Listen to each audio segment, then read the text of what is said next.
Live. Clicking live. We kill it live. Clicking live. People don't understand the dumb Italian accent, but I just pointed out to AP that we are that I just went to an Italian restaurant with my family for my birthday. Happy birthday to me. Happy birthday to me. Happy birthday, dear Dizzle. Happy birthday to me.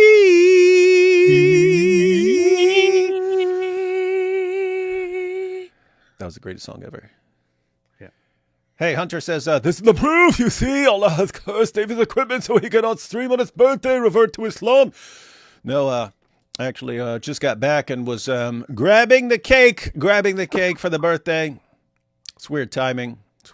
Because my arch nemesis, Mohammed Hijab, things not looking good for Mohammed Hijab right now.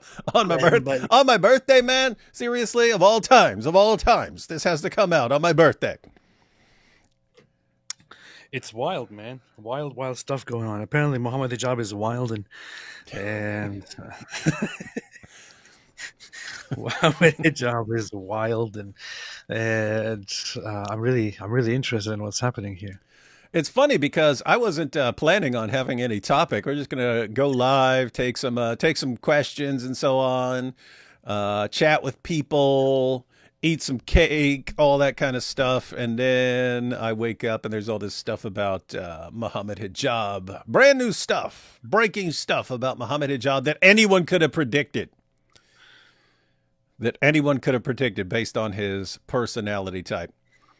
But no one listens, and therefore people keep suffering. I don't know why this is happening. Isn't it weird?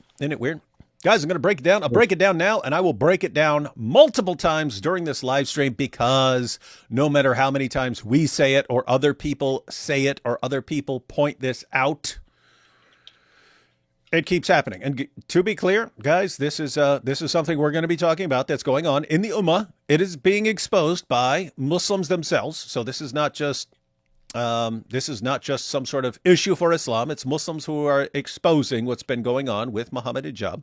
And I want to point out, this is something that can happen to any community. It happens among Christians. It happens among Muslims. It happens among Jews. Jordan Peterson has been trying to warn people about this for years, namely that you have individuals who have personality disorders. They're not thinking like the rest of you think, and they're just wired to use other people, to manipulate other people, to take advantage of other people. And so these are the people who have the personality problems. It's called the dark tetrad. It used to be the dark triad, but now it's the dark tetrad. But narcissists, that's Mohammed Hijab. Psychopaths, that would be people like me if I were not reformed. Sadists and Machiavellians, people with these personality problems, they have, when you are like this, when you have one of these personality problems, personality issues, you basically have a detector for what are called soft targets. These are people you can manipulate. These are people you can manipulate and take advantage of. You have a detector. You can see them. You can spot them. You can spot one. You can see. You look at what they're doing for a couple minutes and you can read them and say, this is a person I can take advantage of and manipulate. Or you can look at someone that would be called a hard target, meaning I can't manipulate this person. And if you look at take someone like Andrew Tate, his PhD course is meant to find the soft targets, girls who are soft targets that you can manipulate and condition and dupe into doing whatever you want. Pimps are like this, right? You take a girl who has strong ties to her family and so on, and or strong ties to something else, and you're reading her and going, this is not going to work. This is not going to last. Other girls, you're reading them and you say, this is someone I can definitely take advantage of. So anyway, point is, these kinds of individuals, your narcissists, your psychopaths, and so on. They will take advantage of an individual girl, an individual man, and so on. They will dupe them, they will manipulate them, and so on. The ideal situation is if you have an entire community that is like open, massively open to being manipulated. That's your ideal situation. Your ideal situation is to work your way into a situation where you can do what you want and you will never be exposed. And so the reason I said this is not an Islam issue. This is an issue where any atmosphere, any environment where you have enough people who are concerned enough about something and you can use their good intentions to your advantage, that's a manipulator's dream. That's a narcissist's dream. That's a psychopath's dream. What do I mean here? Let's just use an example because, again, I want to point out this is not just about Islam or something like you take a church, right? You remember the scandal in the Catholic Church years ago.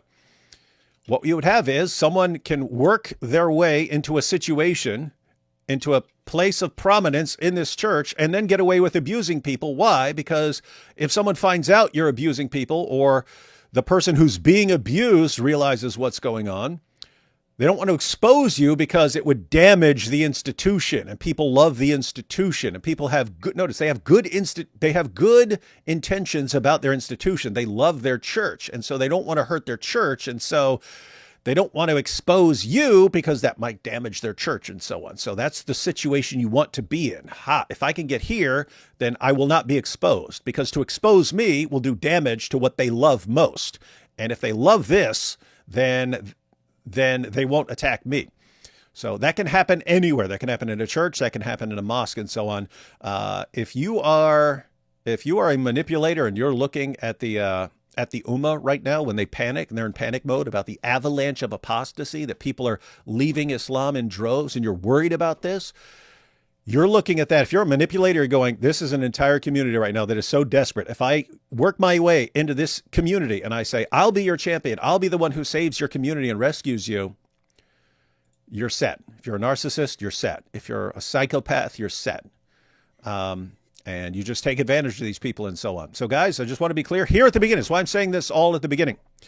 AP and I, we are no fans of Islam. Let's say that way. Let's say it that way. Yeah. We are no fans of Muhammad. We are no fans of the Quran. But as we're going through this stuff, I just want to be clear, this is not simply a Muslim issue. It just happens to be in this situation. Any group can sort of fall for this. It's especially a prominent issue right now for the Ummah, because people see you've got a bunch of people panicking over the avalanche of apostasy. And if you're a manipulator, if you're a narcissist, a psychopath, you're looking at that saying, here's an entire community I can take advantage of, and I can go in there and I can do whatever I want. I can treat people horribly. I can take massive advantage of people. I can get all the money I want. I can get all the girls I want. I can abuse them however I want. And no one is going to expose me, because to expose me would cause problems in the Ummah, and they're not going to want to do that. Guess what? You have to do it anyway. I'm telling you, you have to do it anyway. Same thing with the scandal in the Catholic Church. You have to expose it. You have to expose it, because if you don't expose it and you say, oh, but I really love my church, I don't want my church to be hurt, then the practice keeps going, and eventually later on, 10 or 20 years down the road, it will be exposed, and then your church will look even worse for not doing something about it. So it's best to get this over with, and actually, it's like pulling a Band-Aid off. You got to deal with it. But right now, what we're talking about is what's going on in the Ummah with our good friend Mohammed Hijab. I'm not sure why you keep saying scandal in the Catholic Church. There was no scandal in the Catholic Church. So. Yeah, it was all made up. It was a lie. The kuffar were lying. Yeah, the kuffar, they made it up. See. AP, apparently our buddy Mohammed Hijab has been not treating the ladies well. What? Mohammed Hijab? Isn't that weird? I don't believe you, man. Yeah, no one could have predicted this. No one could have predicted that the narcissists, Mohammed Hijab, Ali Dawa, Sheikh Uthman, these kinds of guys, no one could have predicted that these guys would use the desperation in the Ummah to take advantage of the ladies. And yet it's happening. We are massively shocked. So you're saying that the guy who said that a man can take 4 wives and even doesn't have to tell his wife when he goes out and marries another wife and a third wife and a fourth wife and goes and has sex with them, he doesn't have to tell his first wife. He can just lie to them. He can tell white lies, black lies. When his wife asks, "Where were you all day? Where were you all night?" He can just make something up, and it's completely allowed in Islam. You mean this guy who has been saying that that Western Islamophobic women basically are secretly wanting to be captured and raped by Muslims, He did say that. and they have these fantasies. You mean these guys? You mean Mohammed Hijab, who actually said that that these people who criticize Islam would be or should be eventually in a veiled way be group sexual assaulted by Muslim men. This guy, you're saying this guy didn't treat women well? I know it boggles the mind, right? What the hell? If anyone is completely new here, AP was bringing up all kinds of issues. The most relevant one for what we're talking about right now is this was last year, and was it last year? I think it was last year. But it was Ali Dawah had a show, and Mohammed Hijab's on the show, and they've got 4 Muslim women on the show with them, and they're explaining to these Muslim women how they should be accepting of their husbands having second, third, fourth wives, or if they're not, if they frown upon that sort of thing, it's their fault if their Muslim husbands have multiple wives but keep it secret from them. And Mohammed Hijab was arguing that you can keep it completely secret. In other words, if you're a man and you're married to a woman, you're a Muslim man, you can actually go out and marry another woman and not even tell your original wife. And you can keep it secret. You can marry a third and a fourth. You can have all these women and they don't even know about each other. They think you're they think you're at work and you're actually over at your other family's house and stuff like that. He's saying you can keep it totally secret. And Ali Dawah goes, "What, you mean a white lie?" And Hijab goes, "No, black lie. Just flat out lying. You're allowed to lie, flat out lie to your wives." And then we find out what's been going on behind the scenes, that our good buddy Mohammed Hijab apparently doing a little stuff on the side here. He's got whoever his official wife is, but then he's got his little hotel wife as well. At least one we know about. But come on, if it's going on with this lady, based on her story, sounds like this is just normal everyday life for our good buddy Mohammed Hijab. Wild stuff. I don't know, man. It's like I know that he has been very, very anti-woman, in his speech and all that. But it's just shocking to me that he would mistreat women like this. Because I would have never thought that he would actually mistreat. I mean, where do you even get this from? It's not like. Isn't Islam like the most caring and most beautiful religion? Isn't Islam the most woman-loving religion? Like That's what I hear. Just as how Muhammad loved little girls, for example. True. That's true. So You are correct. surprising. That is absolutely correct. So we're in a wild situation, ladies and gentlemen. Wild world. I have to say, it's funny because just this morning, Chris and I both posted responses to Mohammed Hijab, and God Logic went earlier responding to Mohammed Hijab. Why? Because we've all been working on and studying the Islamic dilemma, like working on making it more airtight than it already was. And we posted videos because Mohammed Hijab finally responded to the Islamic dilemma. So we all focused on that. And then as it's happening, he gets exposed for what he's been doing, how he's been treating the ladies behind the scenes. And one other issue that's really relevant. You remember AP when he was going after Elon? Let's go ahead and play a little clip of him going after Elon. Assalamu alaikum wa rahmatullahi wa barakatuh. How are you guys doing? Many of you will know that I've been engaging one Elon Musk, who is an electric car salesman, on Twitter. And this individual has jumped on the Tommy Robinson bandwagon. Actually now unconditionally supporting him. Look at my double and posting some of his tweets online. Look at my thaboobath This on my individual forehead. who has a very unusual and atypical family history. Atypical. Whose Guys, father... if you don't know what's going on here, we covered it back in the day, but Mohammed Hijab starts going after Elon Musk in like the nastiest way possible, going after his family and so on. And you think, why? Why is Elon even paying attention to this? But simultaneously, Hijab is posting on Twitter that he's been contacted by a representative of Elon Musk saying, if you do not stop criticizing Elon Musk, we're going to frame you for some huge immorality. You getting this, AP? Yeah. We were watching it when he's saying this, when he's going, so I'm going after Elon Musk, exposing him. But a representative of Elon Musk has contacted me saying, if you do not stop making fun of Elon Musk and his family, we will frame you for some huge immorality. So just so you know, ladies and gentlemen, when it happens, it's because Elon Musk is framing me, right? And we're all sitting there thinking, okay, what'd you do? What'd you do? You know something's coming out. It's an Andrew Tate move, right? Andrew Tate finds out he's being investigated and that he's going to be charged for all this grooming stuff that he's been bragging about for years. And so what does he do? He comes out, I've heard that there's a Matrix attack, and I'm criticizing Israel, so the Jews are going to come out and get me and stuff like that. He starts saying that everyone's trying to conspire against him because of his great work and stuff like that.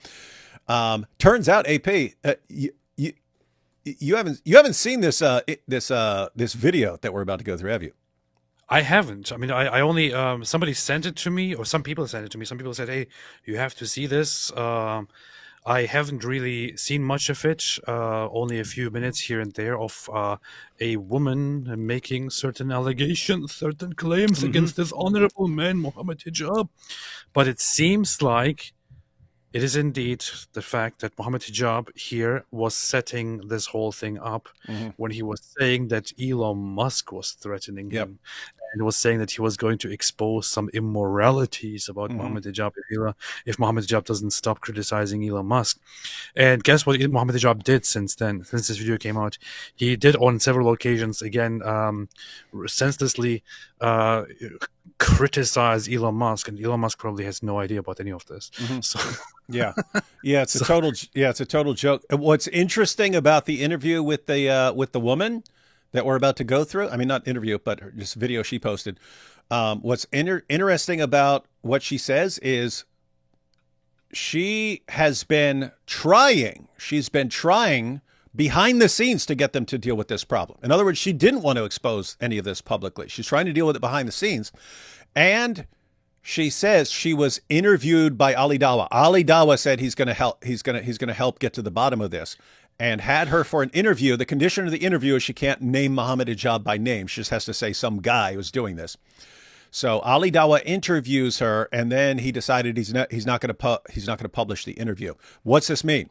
It means they know this is coming out, right? They know she's demanding that this issue be dealt with, and that she's going to expose him if they don't deal with it, and so on. This means that Mohammed Hijab already knew months ago that this is going to come out, when he suddenly says, Elon Musk is saying that he's going to frame me for doing something. So we can just wait. It'll be any second now. This woman is being paid by Elon Musk. I told you. And all his dumb fans will go, he did. He said that Elon Musk was going to frame him, and now this woman is saying he did these things. Oh my goodness. He was right. Hijab is always right. That's what we're dealing with, ladies and gentlemen. Man. Awesome times. This is a situation. We're going to check this out. Let's check out some super chats. And Giovanni says, maybe they were swept away by a mighty golden tsunami sent to them by Allah. Pray for them. Who's that? Us? Being late? Reason Answer said, I see how it is. I ask you to join me covering Hijab's Muttan Tuesday. You decide to stream it on Monday. See you tomorrow. We were just going to go live doing birthday stuff, but I got way too many requests, Thaddeus. And I was thinking, if I actually go through some of this now, there's still plenty more to go tomorrow, but maybe we'll start getting some responses to the stuff from our Muslim friends by tomorrow. We could do this. So yes, guys, Thaddeus wanted to cover this issue. I think I heard it first from Thaddeus, and then I just started getting, same as AP. Hey, check this out. And I realized couldn't go live tonight without addressing it, so might as well lean into it. But yes, guys, we'll be on Thaddeus's channel tomorrow, and Mary Harp will be on there. And Mary is a way better investigator and researcher than I am, so I'm sure we'll have some additional awesome stuff there. So check us out tomorrow night on Reason Answers. It'll be super awesome and based. Happy birthday, David. Was it 48 or 487 candles? Oh, hi, AP. No, you can just let's go ahead and get this over with. Hang on. Let's go ahead and get this over with. It's just what you have to do. You got to do this. You got to do. Oh, you got to do.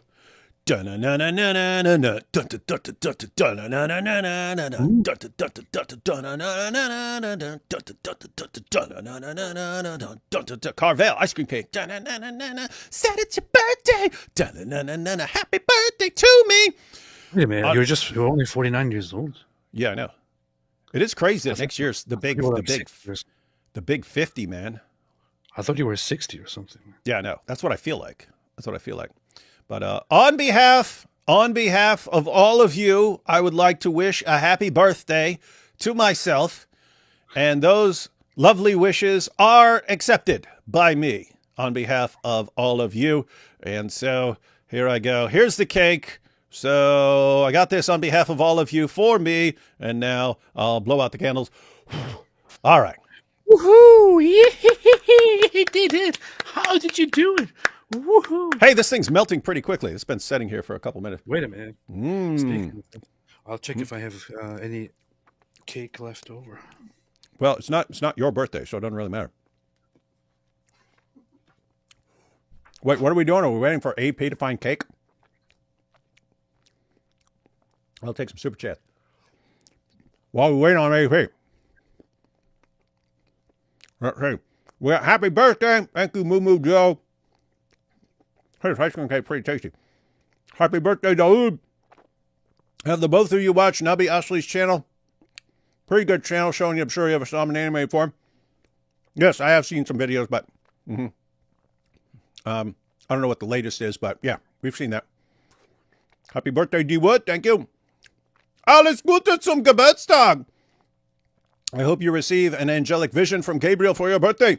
Since you can read, he shouldn't choke you out.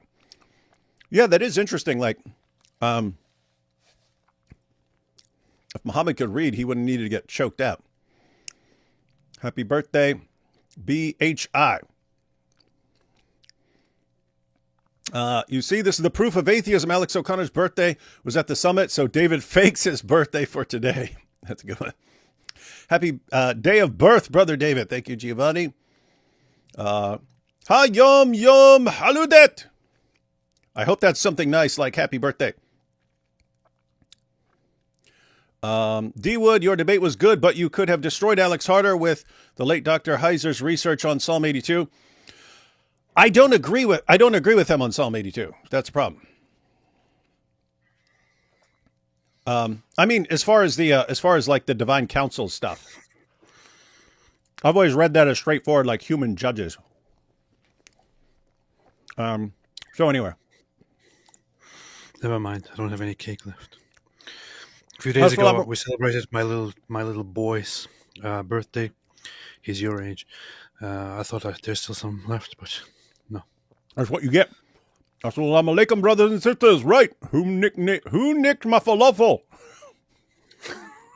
Hey, look at the channel. It's Mrs. Hijab X. Man. People are quick with the new channel name. Happy birthday, old man. Congrats on the debate. Suppeth. AP. Suppeth. That's kind of a funny variation. Suppeth. 50 years ago, somewhere in West Virginia, Wood Day was born. Happy Wood Day, D-Wood, and happy Woo Day to myself. By the way, oh yeah, it's David Woo. By the way, Mike Wonger and Mike Wonger suck. By the way, Mike Wonger and Mike Wonger suck. But I wasn't actually born in West Virginia. Happy birthday. I'm thankful for the impact your content has had on me ever since I stumbled upon the original Act 17 channel as a high school student. Thanks for all you've done. Keep it up. And so we shall. The best is yet to come. Potato sandwich. Trust me. Happy annual Womb Eviction Celebration Day. Yes. It's good to get evicted. Senior citizen Wood, you are recognized today by your birth. May it be fruitful. Yeah, how old do I have to be before I'm a senior citizen? What is that? I thought it used to be 55, but that still sounds young to me. It's got to be older than that, right? Like, you're saying 6 years from now I could get senior citizen discounts? That seems weird. It's got to be 60 or 65, right? It can't be 55. I think it's 65. 65. Happy birthday, David. Wish you all the best. Yes, thank you. Thank you. Thank you for that. Caribbean cruise. How can a Kufar's birthday be happy? Also 49 years old, really? That's 7 squared. Clearly some gematria Talmudic thing going on. Very sneaky, Mossad. That's a good point. I forgot to say, Lil Mo Boy been very uncouth lately. I'm really hangry. Birthday joke. Muhammad freed some slaves and performed ablution. He was the very first ablutionist. Yes, he was. Knows too much says, Islamic diha dilemma. Islam is true. If Islam is true, Momo is condemned for receiving diha's jizya. Homosexuality is not fine. If Momo's sexuality is not fine, Momo is a false prophet. Therefore, Islam is false. If Islam is true, then Muhammad is condemned for receiving diha's jizya. True.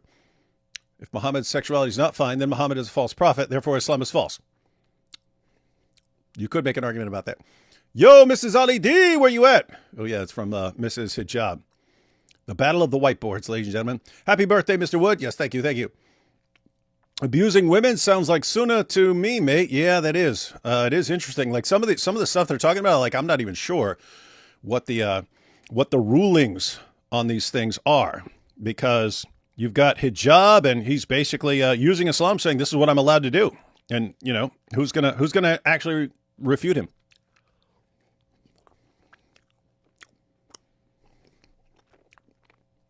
Hey, what's up, Hussein Mashni? An ex-Muslim. Aisha always ruins Muhammad's reputation. Yeah, Aisha's.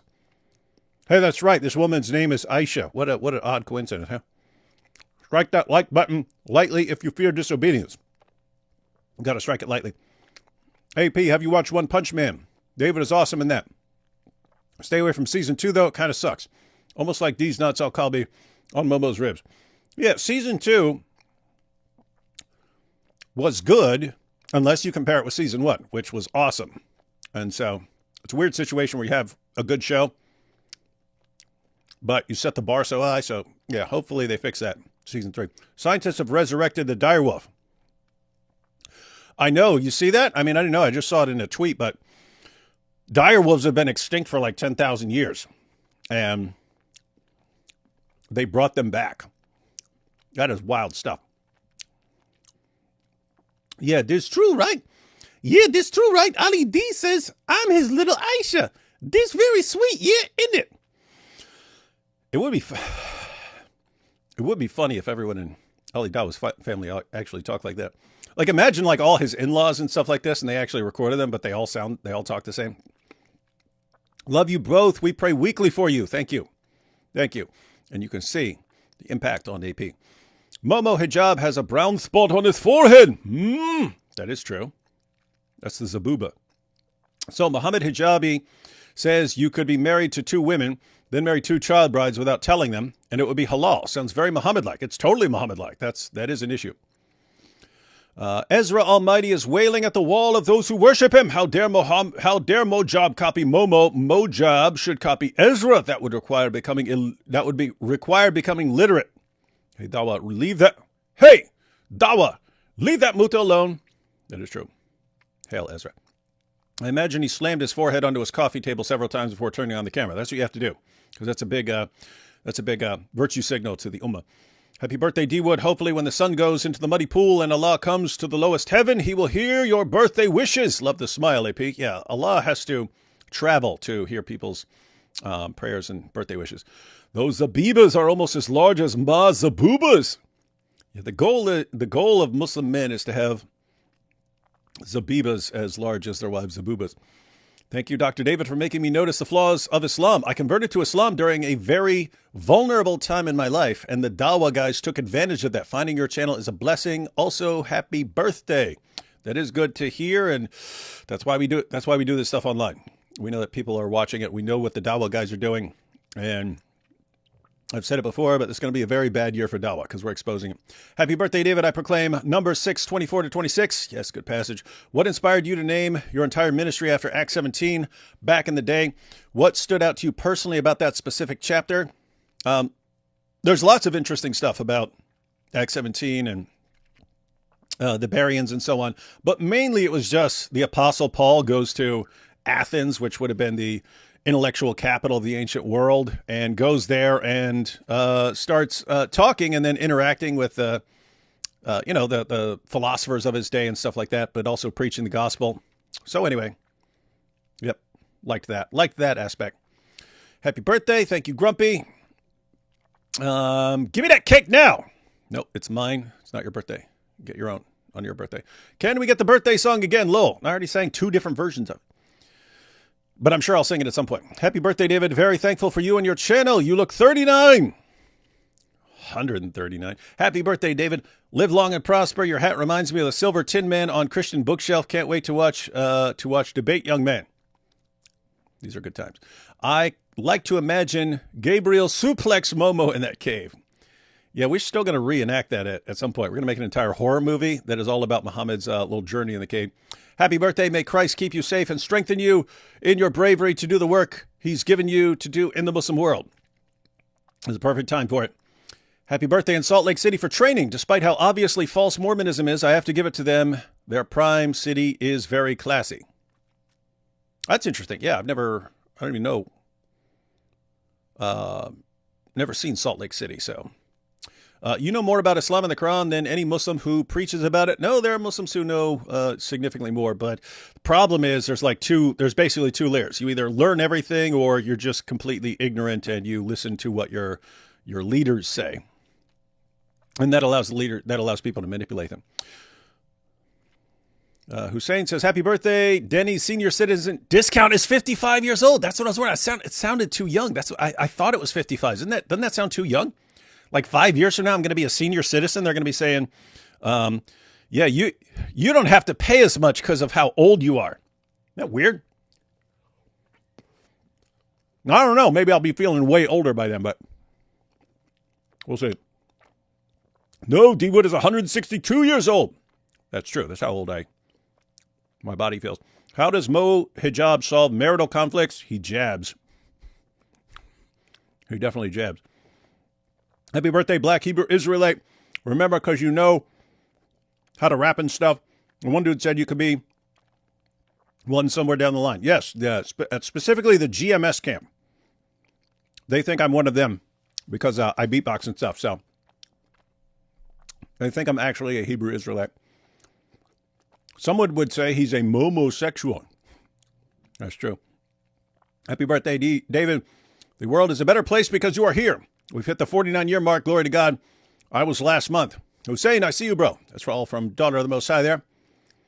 D. Wood just admitted he wasn't born in West Virginia. Is he admitting he was born in Israel? Obviously, a Mossad agent.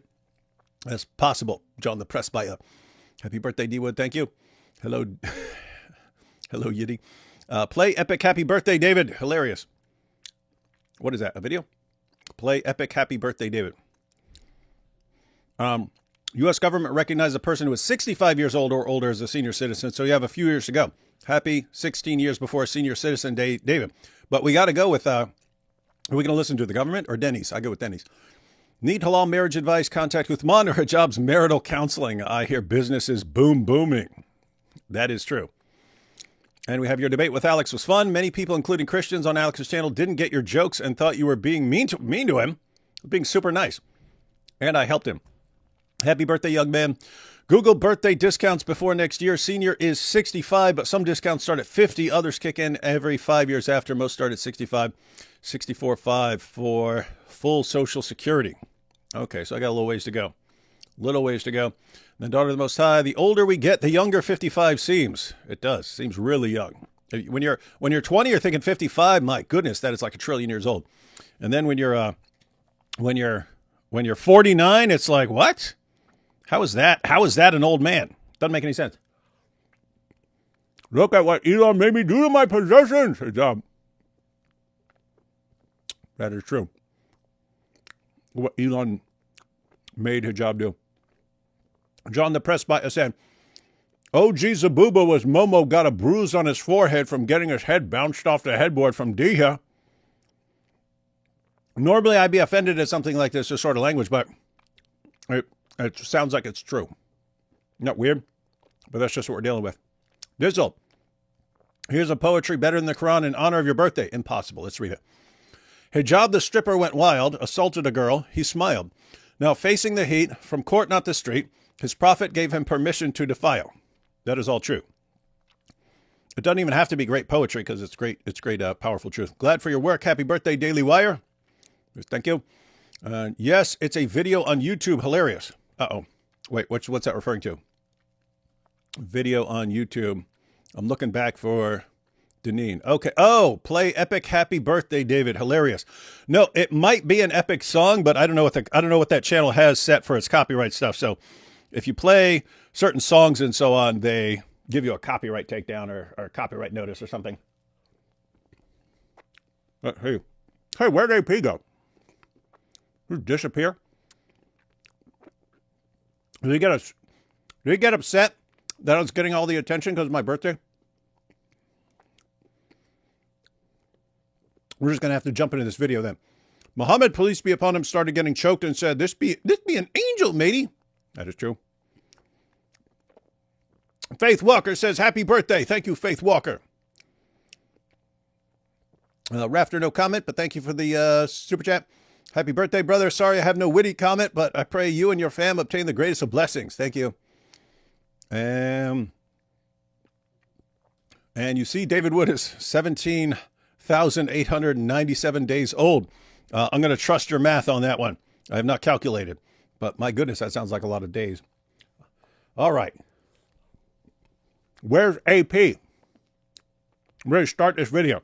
Let's watch a little more of Mohammed Hijab talking trash about Elon Musk. Guys, keep in mind, this is not about Mohammed Hijab going after Elon Musk. It's Hijab knowing that a woman is about to expose him for how he treats women behind the scenes. He learned a trick from Andrew Tate that you can say that someone powerful is attacking you. So Andrew Tate said it's the Matrix attacking him. And Hijab wants everyone to think that the richest man in the world is coming after him because he's been exposing him and talking about his family. Complete nonsense, but that's what happens if you don't want to admit the truth about yourself. Was engaged in incestuous behavior with his stepdaughter, in fact. And his stepdaughter, people will not know this, Elon Musk, and this is on the record, the Business Insider has an entire article on this, actually raised his stepdaughter from the age of 4 years old. Now he's talking about grooming gangs, and now I just wonder whether Elon Musk himself has witnessed any grooming on the side of his father, yes, on the side of his father, who's been potentially doing things. We need to ask those questions. We don't know what he's been doing. But what we do know is that he's engaged in incestuous action. So is this trauma speaking, Musk? Is this trauma speaking from you? Or is it something you witnessed? Or have you been groomed yourself? These are all questions, I think, which are legit. Now, guys, think. Any of that have anything to do with anything? Like, why did you just start going after Elon with, hey, you know, your dad and incestuous stuff, and has this affected you? Is this bothering you? Why is he doing that? Because he knew that people were about to start exposing him. And the brilliant mind that this tactical genius, what he was able to come up with was, I'll start heaping insults and abuse on Elon Musk. And that way, when people come after me, I can say it's because I came after Elon Musk and he decided to set me up. It's like absolutely pathetic, but guess what? Mohammed Hijab's fans are going to believe this. Without question. AP disappeared, man. On my birthday? Left me hanging on my birthday? Wild stuff. I'm leaking cake everywhere, though. That cake is melting, and it's too big for that little plate, so it's going to melt all over the place.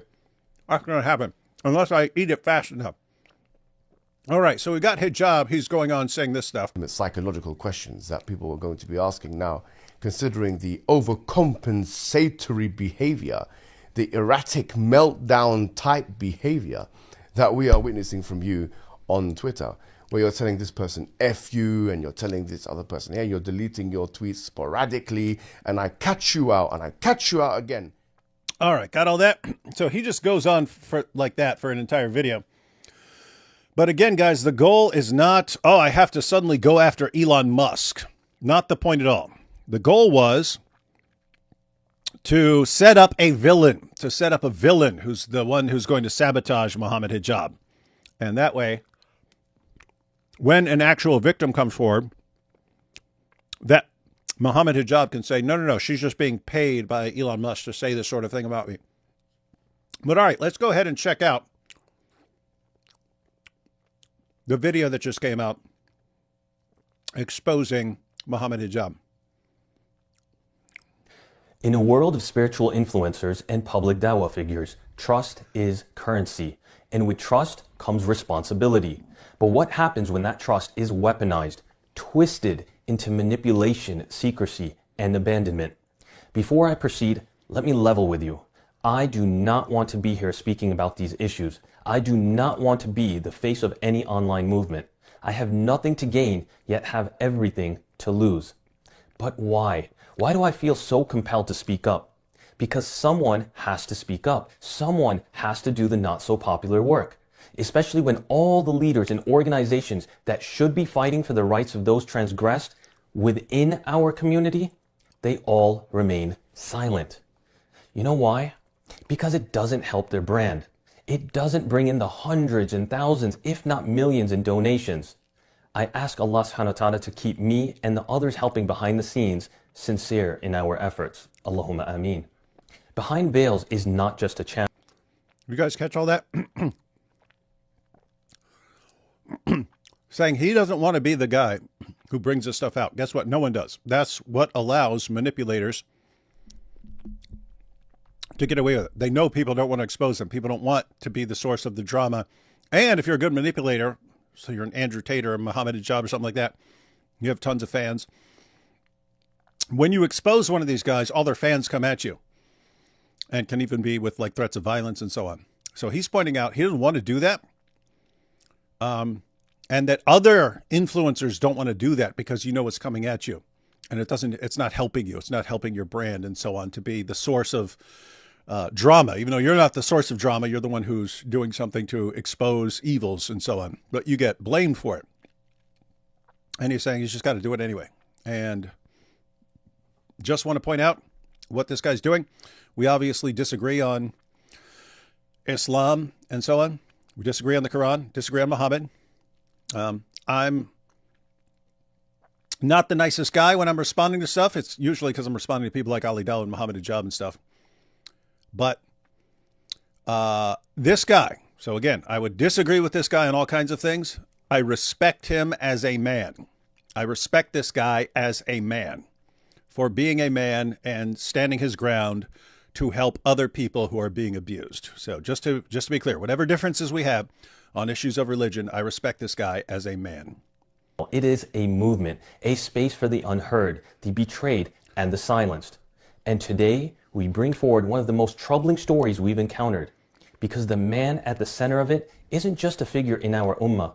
He's a global personality who commands influence, wields scholarship, and yet, behind closed doors, denies a marriage he once entered. This is the case of Sister Aisha. Her real name is concealed for protection. Her voice is shaken. Her truth... You catch that?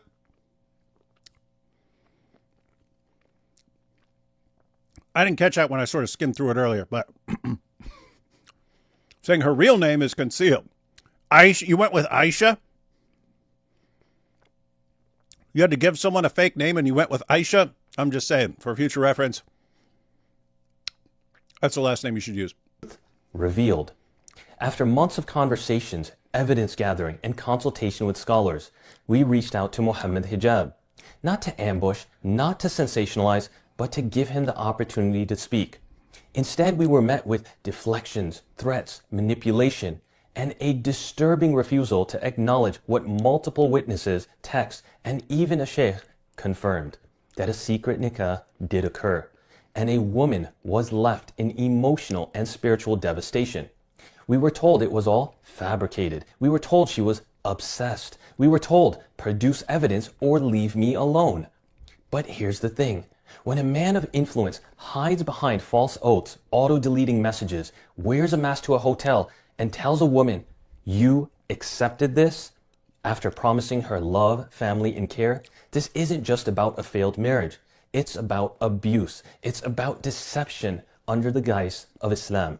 It's about the power dynamics in the realm of spirituality. It's about betrayal from someone who called himself her teacher, her leader, her protector. This is not entertainment. This is not fitna. This is the fallout of unchecked power in religious clothing. The sister sought help after what she deemed was a deceptive secret marriage, going to different shiuch. Yet no one wanted to step up and investigate Mohammed Hijab's actions. Everyone turned a blind eye. Sounds all too familiar, doesn't it? Subhanallah. She even met with Ali Dawa, who conducted a 1.5-hour interview with her, under the condition that she doesn't mention the name, but focuses on the allegations and her experience. You guys catch that? That was, he just said, Ali Dawa interviewed her on the condition that she not share the name. Look at this again. It was a deceptive secret marriage, going to different shiuch. Yet no one wanted to step up and investigate Mohammed Hijab's actions. Everyone turned a blind eye.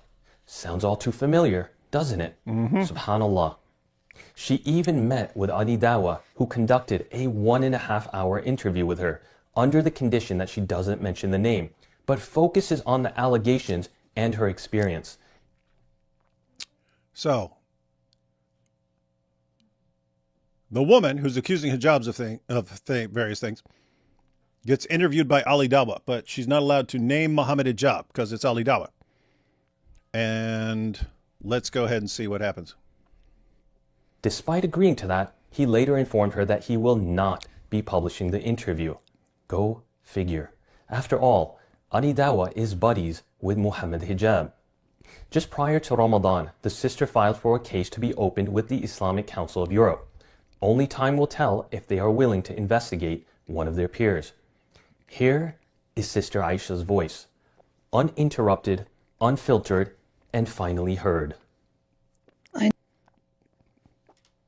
Everyone got this so far?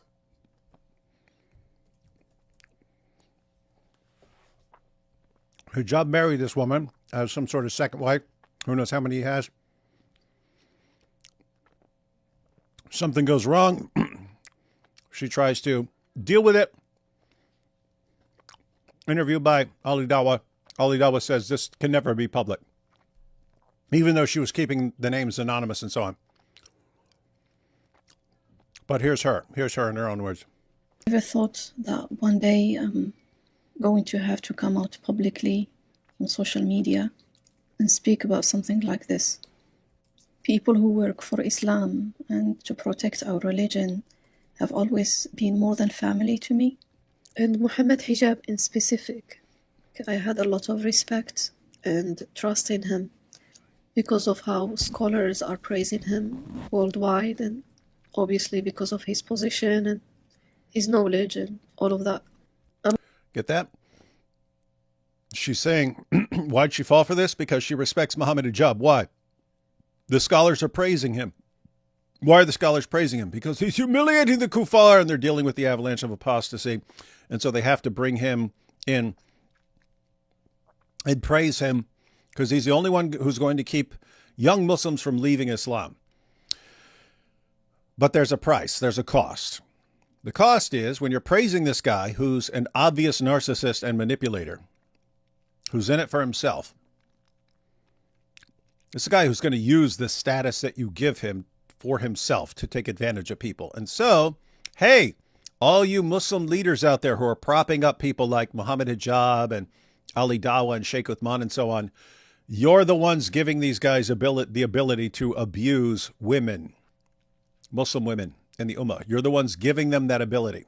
I'm going to share this today, not because I want to, but because I have to. And I take an oath in front of Allah subhanahu wa ta'ala that I'm only going to be sharing the truth. And my purpose is for the truth to prevail and for justice to be served and for there to be accountability, and that we don't give unconditional impunity to our elites, because this is not how our religion has been preserved. This is the story of my marriage to Mohammed Hijab and how his actions that he claimed are permissible by Allah have completely destroyed my life. There's a woman who says that being married to Mohammed Hijab has destroyed her life, completely destroyed her life. Notice she took an oath before Allah that she's telling the truth. Why am I bringing this up? Well, because someone like Hijab is going to call her a liar. What do we know about Hijab? We've seen him repeatedly say, of course I can lie. Of course I can lie. Of course you can lie. Of course you can lie to your wife. Here's all these situations. Here's all these things that you can do to lie. And he thinks lying is fine. And if you've ever listened to him talk, this guy does nothing but lie. Lie, lie, lie, lie, lie, lie, lie. So, guess what? I have no reason not to trust this woman. No reason yet. I have zero reason not to trust what she's saying. The guy who introduced the show, I don't know who that is. I have no reason not to trust him. I have some reasons to trust him because he's doing some difficult work that most people don't want to do, calling things out and exposing them. Now, if it turns out he's some nemesis of Mohammed Hijab and can't stand him and wants to destroy him and so on, then you have to take that, you'd have to take that into consideration. But I don't know of anything like that. And therefore, I have no reason not to trust him. I have no reason not to trust her. I have numerous reasons not to trust Mohammed Hijab. So when it comes out and he says, this is all a lie, this is all a lie, she's just lying because she's jealous of my powerful da'wah, I'm going to be more inclined to believe her. Coming from a religious family, my father is part of the da'wah himself, organized da'wah work. I was part of an organized da'wah group in my own country growing up since I was a teenager. This is the life that I wanted to have, and I just wanted to make sure that when I die, I'm going to die on the faith of Islam, and I'm going to try my best to spread it everywhere as much as I can. So that's how we met. It was for That's how we met. It was for dawah work. You got that? This lady's been born and raised for dawah. So if you're a woman, you're raised for dawah. You see Mohammed Hijab. He's interested in you. What are you going to do? Isn't that like a dream come true? I can meet with this guy. We'll be we'll be like the Brangelina. So it's Mohammed Hijab and Aisha. We'll be the Moaisha. We'll be the Moaisha of dawah. So it's a dream come true. That's what you're thinking if you're her. If you're Mohammed Hijab, you're thinking, here's a woman who really wants to do dawah, and I'm like the king of dawah right now, so here's a woman who's going to do anything I want. Dawah work that was liaised between us through an Islamic institute. Asked me a few questions about myself, if I was married. Told him I was going through a divorce. So he told me that he worked for an Islamic council at the time. He gave me his contact details and told me to contact me if I needed help, and to go forward to that council to try and reconcile the marriage. He was very respectful. He was trying to help me. He knew all the details about that case, and he was helping me throughout the whole process. Fast forward, he started giving me hints that he's interested in getting married to me. He spoke to me about himself, his family, his childhood, his preferences. He told me, I am not like your ex-husband. Whatever you see on social media, don't worry, because I'm very good as a husband. My life was extremely hard, and he knew that, and I'm his neighbor. I couldn't understand why he was giving me all those hints every time, but he never took that step. Whenever I found a suitor that I started considering... By the way, you hear what Mohammed Hijab told her? Hey, you see how I am online, but I'm a much nicer guy than that in real life. So you don't have anything to worry about if you're with me. And as we go through this, she finds out that he's exactly what he seems like he is. So Classic manipulator. To introduce to my father, it was extremely hard for me to navigate that by myself. Mohammed Hijab used to come back again. This cycle continued a few times. At that stage, I didn't know if he was divorced or not, until he asked for my hands. Formally, he told me, would you like to consider me as a husband? He told me it's going to be polygyny. At that stage in my life, I wasn't ready for polygyny. When he proposed to me, he told me it's polygyny. I asked him to give me some time to pray istikhara. I wasn't sure. But when I thought about it, I thought he's a good man. I think from what I see and from how the scholars are praising him, he is going to be capable of taking care of a big family.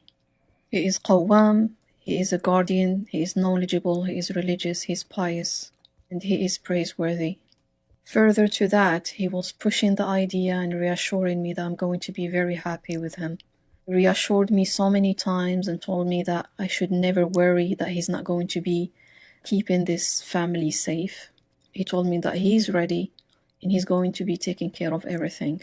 So there were so many things I took into consideration based on which I built my trust. Mohammed Hijab was trustworthy for me 100%.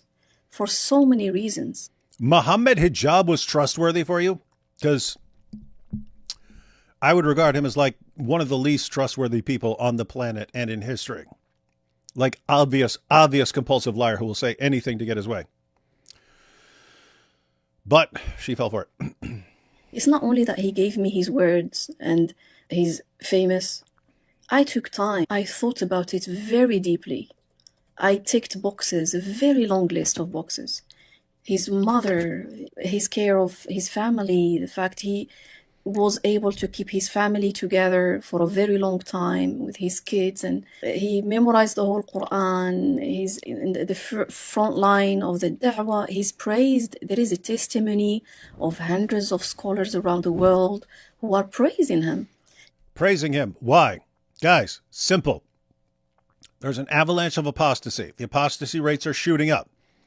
If you're a Muslim leader, you're very nervous about this. What do? If the apostasy rates went from close to 0% to 24% in like 15 to 20 years, what are they going to be like in another 15 to 20 years? Is it going to be 50%? Is it going to be 60%? What's going on? We need people. We need people who are going to deal with this situation. And who do you get? Mohammed Hijab. And that's why they praise him, not because he's trustworthy. He was placed in a position of marriage counseling, divorce in the Islamic Council. There were so many things. It was not for me just like the emotional element of it, because he expressed his feelings to me. But I had feelings for him too. It was not just that. For me, it was a very big, rigorous process that I took, based on which, at that stage, whatever promise he would make, I would trust him. In قالها. Guys, let's listen to this. Because of how I'm perceiving him and the great things he's doing, I will trust him no matter what. That, I'm sure that made sense to her at the time. This is what you need to watch out for. A real manipulator knows what will make you trust him. He knows what will make you trust him. And he'll do the things that make you trust him in order to get you to trust him, so that he can then get away with whatever he wants and do whatever he wants and abuse you however he wants. And you trust him in all these things. Here's the thing. You can have someone who is actually trustworthy. You can have an actually trustworthy person, ladies and gentlemen.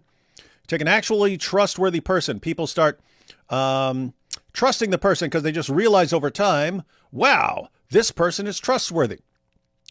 A manipulator knows exactly the features of the trustworthy person to imitate, and does the exact same thing so that he comes across as trustworthy. And the result is, hey, here's a really genuinely horrible person, a narcissist, a manipulator, and I'm going to trust him no matter what. Why? Because he does all the things that would make me trust a person. You have to learn to distinguish between a genuinely trustworthy person and a total manipulator. I can already tell you, if it's a dawah level guy, chances are he's complete total manipulator. صدق. I am excited. I am happy. I'm gonna have kids, and I was ready to have children, and we have the same ambition, the same lifestyle, the same priorities in life. All of a sudden, he stopped everything. He said, I think the best thing for me to do for you right now is that I wouldn't go ahead with this marriage. I was confused, especially after he opened up about his feelings. He spoke to my father. He's been pushing the idea forward. I had feelings for him too.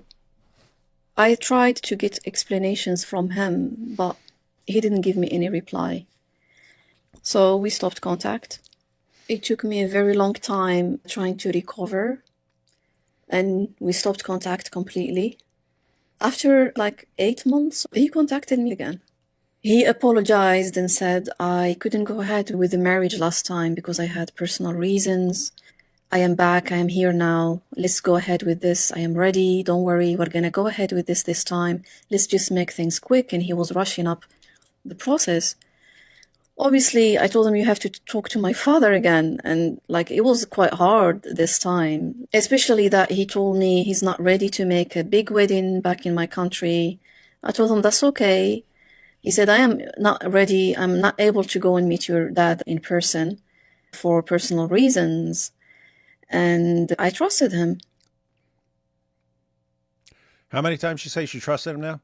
So keep in mind what she's talking about. He's saying, I don't want to meet your dad. I don't want anyone to know about this. This is all a secret. It's all a marriage behind the scenes. We're going to keep this quiet. We're not doing some big wedding. Yeah, you're going to be my wife and so on. And but no, I don't want to know your family. No, I don't want any of this. I don't want anyone to know about this. All secret and so on. And she's saying, and I trusted him. Like, okay, now she obviously doesn't trust him, but sounds like he's doing all the things that should give you a clue that you probably shouldn't trust him. And yet she still trusted him. He said, let's do this over Zoom. It's actually halal. And you just have to convince your dad. But he told me I'm not ready to show my face. I was confused. I told him my dad is not going to agree to this. My father told him that my daughter and her child go together and they are a trust around your neck, an amana. Told them, don't worry, they are going to be in very safe hands. He promised. You getting this? So they're communicating somehow over Zoom or something like that, but not actually meeting. And Hijab is saying, just trust me, just trust me, just trust me. Aisha here, her dad is saying, this is a very serious issue. And Hijab saying, don't worry, you can trust me, I'm good. Your daughter will be in good hands with a dawagandist. That he's going to be meeting my family later. My dad gave me the permission to go ahead with the marriage. After we consummated the nikah, Mohammed Hijab kept on reassuring me, told me, look. You catch that? After they consummate it. So after he had sex with her, what happens? A trust around your neck, an amana. Told them, don't worry, they are going to be in very safe hands. He promised that he's going to be meeting my family later. My dad gave me promise that he's going to meet the family later. Permission to go ahead with the marriage. After we consummated the nikah. So after they have sex. Mohammed Hijab kept. After Muhammad consummated the marriage with Aisha. It is ironic, the names that they chose. So after Muhammad Hijab consummated the marriage with Aisha, he kept on reassuring her. Reassuring me, told me, look, I am here for this. There is nothing that could possibly make me act like those players or those men that are incapable or not going to preserve their families and so on. And he told me, regardless of what could possibly happen, I'm going to preserve this family. So he's saying all the right things. Don't worry. If you see me going around and we're keeping this secret and I don't want to meet your family and all this, just know I have completely pure intentions, and I'm a good, wholesome family man. I'm a good guy, not like what someone might think about me. So if things start weird, Just keep trusting me no matter what. Just no matter what happens, no matter how shady this seems, just keep trusting me no matter what. The new rules showed he's not going to speak to my family ever. Ever. Because he's Islamically not obliged to, he said. It's not necessary. Did you catch that? I don't have to. I don't have to ever speak to your family. I have no obligation to speak to your family. Hijab's big on that sort of thing. What am I required to do? And if I'm not required to do it, then I'm never doing it. It's going to give us more freedom. And he worked on convincing me of that opinion, Islamic opinion. I actually didn't even have to let them know that we did go ahead with the marriage. And that way we're going to have more freedom. Then he told me, look, let's just book a flight and go out of the country and just forget about that. Let's just have a good free life. Good free life. Just travel with me. I'm going around doing dawah. I'm going around speaking at the mosque and take you to be in the hotel with me. And you're not going to have to explain yourself to anyone. Most of the marriages break because of the in-laws. Let's just not add more in-laws in the picture. After the nikah, Mohammed Hijab wanted a sex marriage. He wanted a hotel marriage. Wanted a sex marriage, wanted a hotel marriage. I'm not sure how this differs from what she's been saying her marriage is like, but it didn't stop there. There was more to come. He told me, listen, just act like a girlfriend. We're going to have like a boyfriend-girlfriend relationship. Don't worry, it's halal. We're married now. He wasn't asking about my rent, my provision. Oh, I get it. He never asked about those. And I get it. Because I didn't understand. Because she's saying they got married and consummated the marriage. And then she's saying he's treating her like a hotel wife, just in the hotel. And he says he's treating her like a girlfriend, thinking of her as a girlfriend. I'm thinking, what sense does this make if you're married? Why is he saying, but now it makes sense. He's telling her, no, I'm not going to provide for you like a wife. I'm not going to provide house and, I'm not going to provide for you financially. I'm going to treat you like a girlfriend, even though we're married.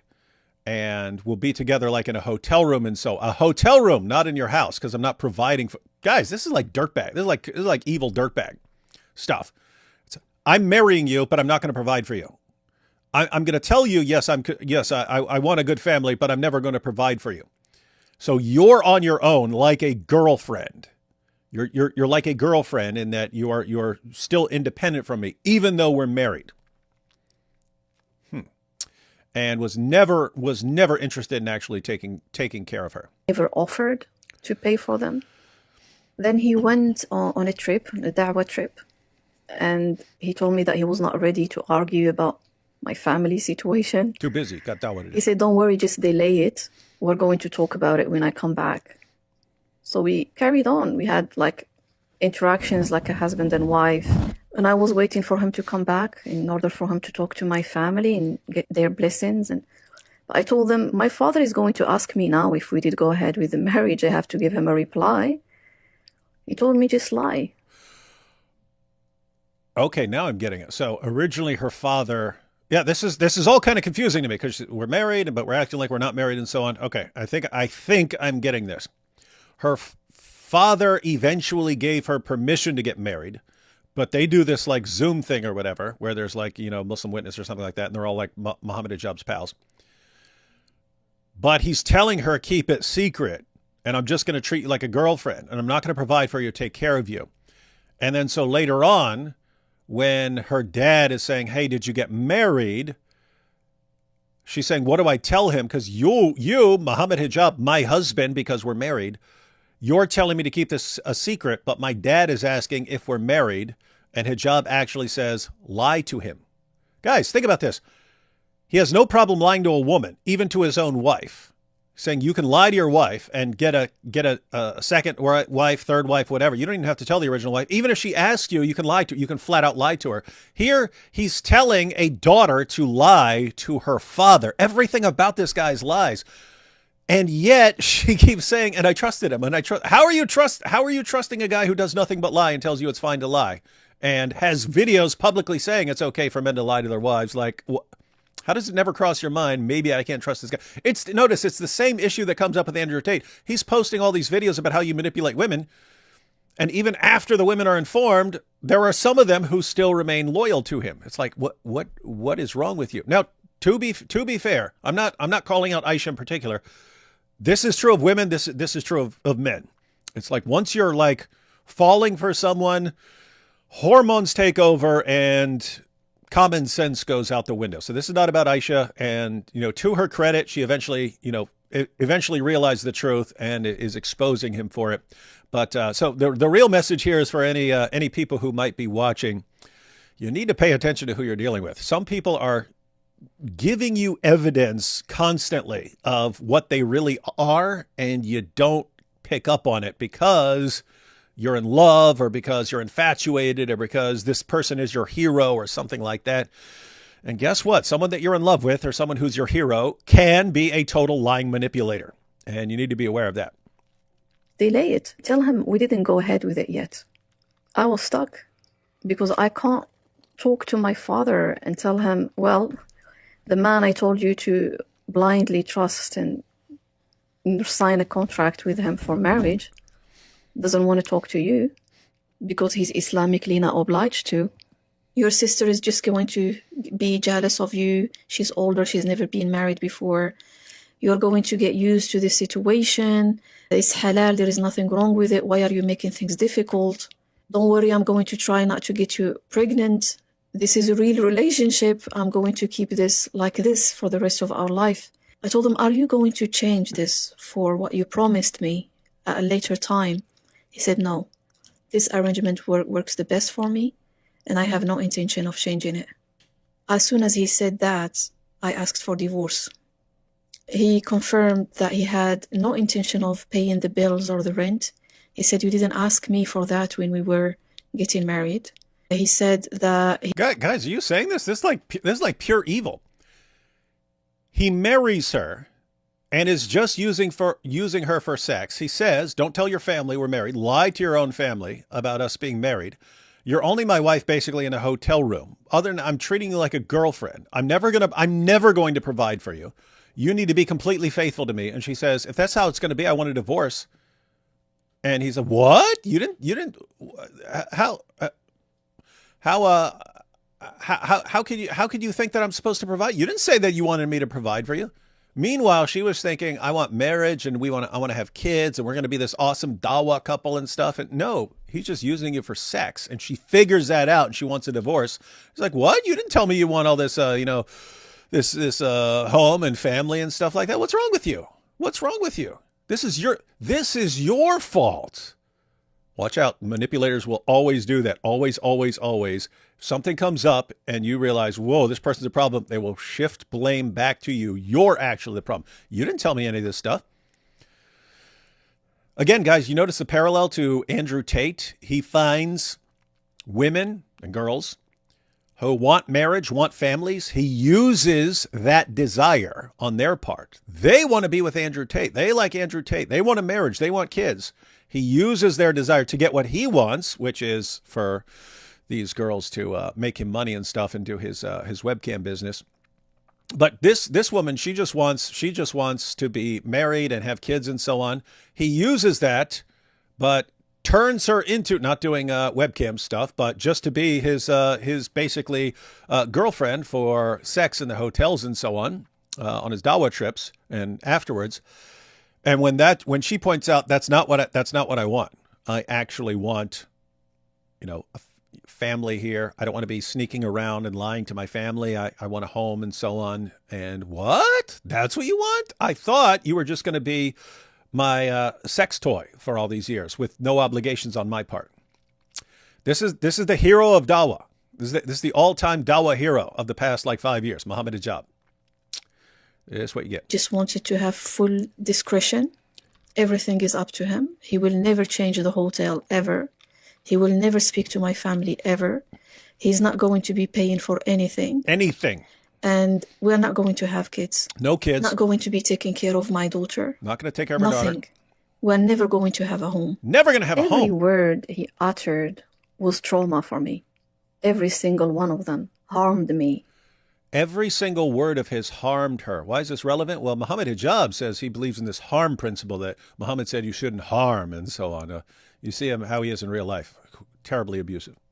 Carved wounds inside my heart. I was sick. I was sick. I was traumatized. I was shocked. And what's she traumatized and shocked about? She's suddenly realizing the truth about the guy that she thought she loved. Same thing with the girl who just exposed Andrew Tate and so on. But think about this. She wanted a family. That's obvious. He wants a girlfriend for sex with no obligations to ever treat her like an actual wife or provide for her. And then when she announces, this is not what I signed up for. I thought we were getting married. We were going to be a family and so on. And he's saying, what are you talking about? What are you talking about? This is what you're dealing with, guys. I was not ready to hear that. I asked for divorce, and he gave it to me. And he was very angry. He said, why are you refusing something that is halal? You hear that? He's angry at her. Guys, I just said it. A manipulator will shift the blame back onto you. What has she done wrong at this point? I mean, apart from, we would basically say, you should be able to tell with someone like Mohammed Hijab. You should be able to tell, right? Because we know that, guys, she's a young woman interested in dawah and stuff like that. She doesn't know. She's not listening to us. She's just hearing, she even said she's hearing all the scholars praise him. They're the ones propping him up. So everything she knows convinces her that this is a good guy, someone she would want to be with. He uses that to get what he wants. And then she's actually finding out what she's really dealing with. And she's saying she's traumatized and messed up. And what does he do? Shame on you. You're being a bad Muslim woman. You're being bad here. Not him being a complete scumbag, expecting her to be completely dedicated to being his sex toy with nothing in return, not taking care of her, not providing for her, not buying her food, nothing, just absolutely nothing for her. And if she doesn't want to live like that, she's the bad one. She should be ashamed for being the bad Muslim here. This is misyar. Why are you not accepting it? He was very angry. He said, what am I going to tell my friends now? And I was confused. Did you hear that? What? You're going to do this? What am I going to tell my friends? Completely destroyed my life, my emotions, my mental health, my physical health, my social interactions. I broke. There is no one to take care of my daughter at all. I was completely broken. Many years of interactions, nice promises, speaking to my father and promising him many nice things. By the way, little side note, guys, are you noticing this? She's saying this is over a period of years. This is over a period of years, which means this is not something that happened like 5 months ago or 4 months ago or something like this. This is something that was going on for years. Him manipulating her into mindlessly trusting him in all things, which, guys, that is the exact same skill set that he uses with his fans. How do you convince a bunch of people, even when you're lying, to mindlessly agree with you and convince the group to do the policing for you? Namely, if someone gets out of line and questions you, you get the group to go after them and attack them. It's the same thing Andrew Tate does, same thing Sheikh Uthman does. It's the same thing Mohammed Hijab does. All these guys are using the exact same book of tricks, but the tricks you would use to groom, as it were, your followers into mindlessly obeying you, same tactics you'd use to get a woman to unquestioningly do everything you say. And what happens when she starts bringing some of these issues up? He's saying, "Oh, but think of my friends. Think about you. You might embarrass me." And she's going, I'm the bad person because this might embarrass you among your friends. You've ruined my life. I've dedicated years of my life just to being your sex toy. I have no one to provide for me. I have no one to provide for my daughter. I have to do all this stuff myself. I'm lying to my family. I'm not allowed to say any of this publicly because you're telling me to keep it all a secret. And I'm supposed to live like this until you get bored with me. Well, I don't want to live like this. Well, shame on you. Shame on you. You're going to embarrass me. That's the other thing. That's how you know you're in the narcissist or psychopath category. They see everything through the lens of themselves. Like, it doesn't matter. They could be destroying another person's life. That's irrelevant to them. The only relevant thing is how it might impact them, if it's going to harm them. And you're a bad person if you're doing anything that can harm them, even if they're destroying your lives. This is textbook, guys. This is absolute textbook.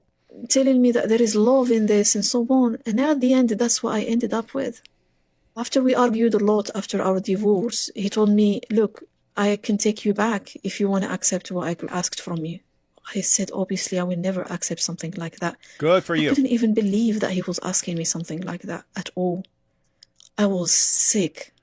You catch that? And then it's after.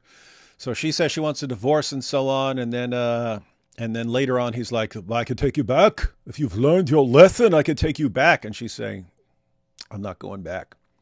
Hats off to Aisha. Again, guys, you know, it's easy to judge people. This happens to people. This is not just a Muslim thing. This happens. Guys fall for girls. Girls fall for guys. And it's very easy. So if you got a woman and a man, a man who is an abusive manipulator will come across to a woman as the nicest guy in the world, the most trustworthy guy in the world. It takes time. If a person is a skilled manipulator, it is hard to spot. It could take years. It could take years before you actually understand what you're dealing with. So, as far as I can tell, you know, she fell for a guy that we know the truth about him. Everything that she knew indicated that he's a reliable guy and so on. Hats off to her for recognizing it and eventually exposing it and so on. So anyway, my point here is, guys, we're not here to blame Aisha for being duped by this guy. There is one villain in this story, one main villain, that's Hijab, and all the people who are keeping him in a position where he can get away with doing this over and over again, duping people. And keep in mind, again, what she said. It's the Muslim leaders who are convincing her that you can trust this guy no matter what because of the way they're praising him. They're the ones who prop him up so that he can get away with abusing her, his followers, and so on. And it's like, Aisha, how do you keep trusting these guys? It's not, Aisha, this is not just about Mohammed Hijab. This is about the entire dysfunctional Dawah community and their connection to the scholars that keep guys like this in power. And Aisha, what I want you to do is pay attention to how the scholars react to this. What are your scholars going to do about what's happened after you've exposed him? Answer, absolutely nothing. Absolutely nothing. They do not care. They do not care about you. They do not care how much he abuses you. They don't care if he treats 1,000 women just like he treated you. They do not care. All they care about is he's running around thumping his chest. Me strong, the kuffar are weak. And that this somehow impresses the young Dawah fans and keeps them from leaving Islam. That's all they care about. In other words, you're expendable to them. You're expendable. The Ummah is not expendable. The young Muslims are not expendable. They need them. They can't keep having these guys leave Islam. So they just view you as like collateral damage in all this. And Aisha, again, I disagree with your religion. I disagree with your prophet, your book, and so on. Even with all that, I still think you deserve better than the way you're being treated by your community, by Mohammed Hijab, by the Ummah, and better than you're going to be treated. Because guess what? You will have some people who support you and so on. You are about to be attacked massively by Hijab's fans, and so I'm glad you're keeping yourself anonymous and so on. But guess what? Hijab knows who you are. And it's the same thing with Andrew Tate. What happens when someone exposes Andrew Tate and turns against him? He declares war on them, and he has resources and followers to wage a war that a woman who's a victim might not have. And so you've got some stuff coming at you. I hope the best for you. After some time, again, during my iddah, he told me, okay, look, I'm going to fix up everything now. The iddah, that's after you've made a divorce, there's a waiting period before she can get married again or something like this. But they're still in the iddah period. And then he starts trying to say he's going to fix things.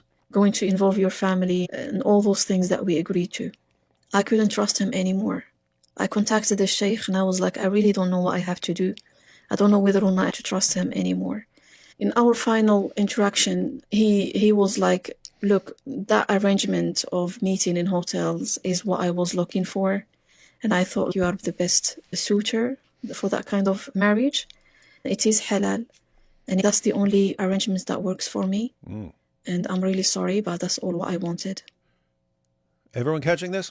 He's saying, all I want you for is the hotel. So You're basically like a girl. You're basically like a girlfriend that I hook up with. I'm not interested in being around you, spending time with you, taking care of your daughter, knowing your family, knowing your friends. None of that. I want nothing to do with any of that. All I want from you is sex in the hotel. That's all I ever wanted. And if you want more than that, shame on you for being a bad Muslim. He called it sex marriage. Sex marriage. He called it a boyfriend-girlfriend relationship. And all of these things were mentioned after he got married to me. Did you just catch that? He only mentioned this after they're married. So yes, let's get married. Yes, I'm your dream boat. Yes, we'll be the great dawah couple of the world. Yes, let's get together. Yes, okay. Yes, let's get get your father's approval so we can get married. Yes, let's get it. Okay, now we're gonna do it. All right. Now all I want you for is sex, and I'm never gonna take care of you. I'm not gonna give you a dime. I'm using you for sex. The only thing I'm paying for is the hotel room where I'm banging you, not interested in anything else. And he tells her this after she thought she was marrying her dream guy here. After he dragged me emotionally for years, for him, I was giving up on so many real options for marriage. Catch that? While she's spending all these years hoping that things are going to get better with hijab, she could have actually married a better person who was actually going to take care of her and her daughter. I wanted to have kids. I wanted to take care of myself. I needed guardianship, me and my daughter, because I can't play both roles. I was struggling a lot. This is the guy I got married to, and I thought, alhamdulillah, finally I am safe. Finally. Mohammed Hijab was the only man in this country I could ever possibly trusted this much. He knew everything about my life, my ambition, my background, my family. Guys, I mean, again, everything she said that is indicating that, which is her reasons for trusting her. If anyone knows, like basic manipulation tactics and so on, like red flags are going off all over the place as far as like, how are you not spotting this? This is like 101. This is intro level stuff. She's sitting here. I don't get it because he knew everything about me. He knew my family. He knew my deepest desires. He knew my background. He knew all this stuff about me. That's what a manipulator does. He finds out about your background. He finds out about your family. He finds out about your ambition, what you actually want of life. So here's your background. Here's your family. Here's your network. Here's what you want for the future. A manipulator takes all of that and says, here is exactly how I can manipulate her into getting what I want. He uses, you're saying he had all this information about me. He had all the information he needed to manipulate you. That's what he does. And it's like, and she's saying, but he knew all this stuff about me. I thought I could trust him. If someone's a manipulator, the more they know about you, the better they will be at manipulating you and keeping you like that for years, as you've acknowledged. You acknowledge he got away with this stuff for years with you. Who knows who else he got away? It could be. There's no limit. There's no limit to how many girls he could have gotten away with this stuff with. But anyway. Everyone is watching. I'm pointing this out for a reason, guys, because we got a bunch of people. You're all watching. You guys need to be aware of the tools of the trade. There are tools of manipulation that manipulate. Some people are just born. They pick up on this stuff as they go through life. Other people, they can actually pick it up from other people and so on. But you have to be aware of it so you can see when someone's using these tactics. He knew everything. Knew everything. He knew my father is a very old man. Knew that, and he used it. He knew that I would struggle a lot to find a suitable husband. He knew that, and he used it. Because there is no one to help me vet anybody. And he knew that because you already had a daughter from a previous marriage, he knew that he could use that so that you would be shocked that a guy of Mohammed Hijab's caliber was interested in you. He knew that. He knew that. He reassured me a lot. Of course he did. These details. Of course he reassured you. That's what a manipulator is going to do. Told me you are in safe hands. Of course he told you you're in safe hands. What's he going to do? Tell you the truth and say, yep, you're in the hands of a complete narcissist who's just using you for sex. He's going to tell you the truth? It's just amazing to me saying, oh, but this manipulator and narcissist said all the right things. A manipulator and narcissist is going to say all the right things 100% of the time to you. Very good care of you. Very good care. I'll keep you safe. He told me I am not like those men who trash women the next day. He told me that he fights against feminism. After he married me, he wanted me to be independent. You catch that? He said, I'm against feminism. I'm a traditional man who believes in family and all of the feminism, and I'm a strong man and my strong family. And then she marries him. Okay, just be on your own. Yeah, you provide for yourself. You provide for your daughter. You give me sex with nothing in return. That's the relationship I want. And if you don't agree with that, you're a bad Muslim woman. He told me if I take care of all the women around me and I deal with all their needs, I'm never going to be able to do anything for the da'wah. He didn't want to pay for the bills. He said, Guys, did you ever did you catch what he just said? He says, hey, if I'm providing for all the women, how am I supposed to be doing all my da'wah? I got to do all my da'wah. I got to do the da'wah. So I can use you for sex. That helps me with the da'wah because, it's very stressful going out doing all the da'wah. So I need the ladies to bang in the hotel room. So you can't expect me to provide for everyone with houses, families. I wouldn't be able to do the da'wah. I just need you for sex, just for sex. Anything else is going to be taking time away from the da'wah. What is he doing? He's using her good intentions, part of the information that he gathered about her. A manipulator will gather information about you. What are you interested in? You're interested in da'wah. You're interested in the good of the ummah. That's how Hijab gets the scholars to approve of him. That's how he gets his fans to approve of him. He uses it's only a couple of tools that this guy's using. Same thing over and over again. People keep falling for it. And it's the same thing he's using with her. Don't you care about da'wah? Don't you care about it? Don't you care about me reaching millions of people? If so, should you be so selfish? Should you be so selfish to want me to take time away from the da'wah and come spend it with you and taking care of your daughter and providing for you? No, stop being so selfish. Just give me the sex I want. You're the selfish one if you want more. I just want sex. I'm the good guy who's I'm in it for the da'wah. What does it take here? Again, hats off to her. She eventually figured it out and took her stand. But everyone, I'm saying this for everyone else, because there are lots of people, every last one of you in the chat, there are people in the world who want to take advantage of you.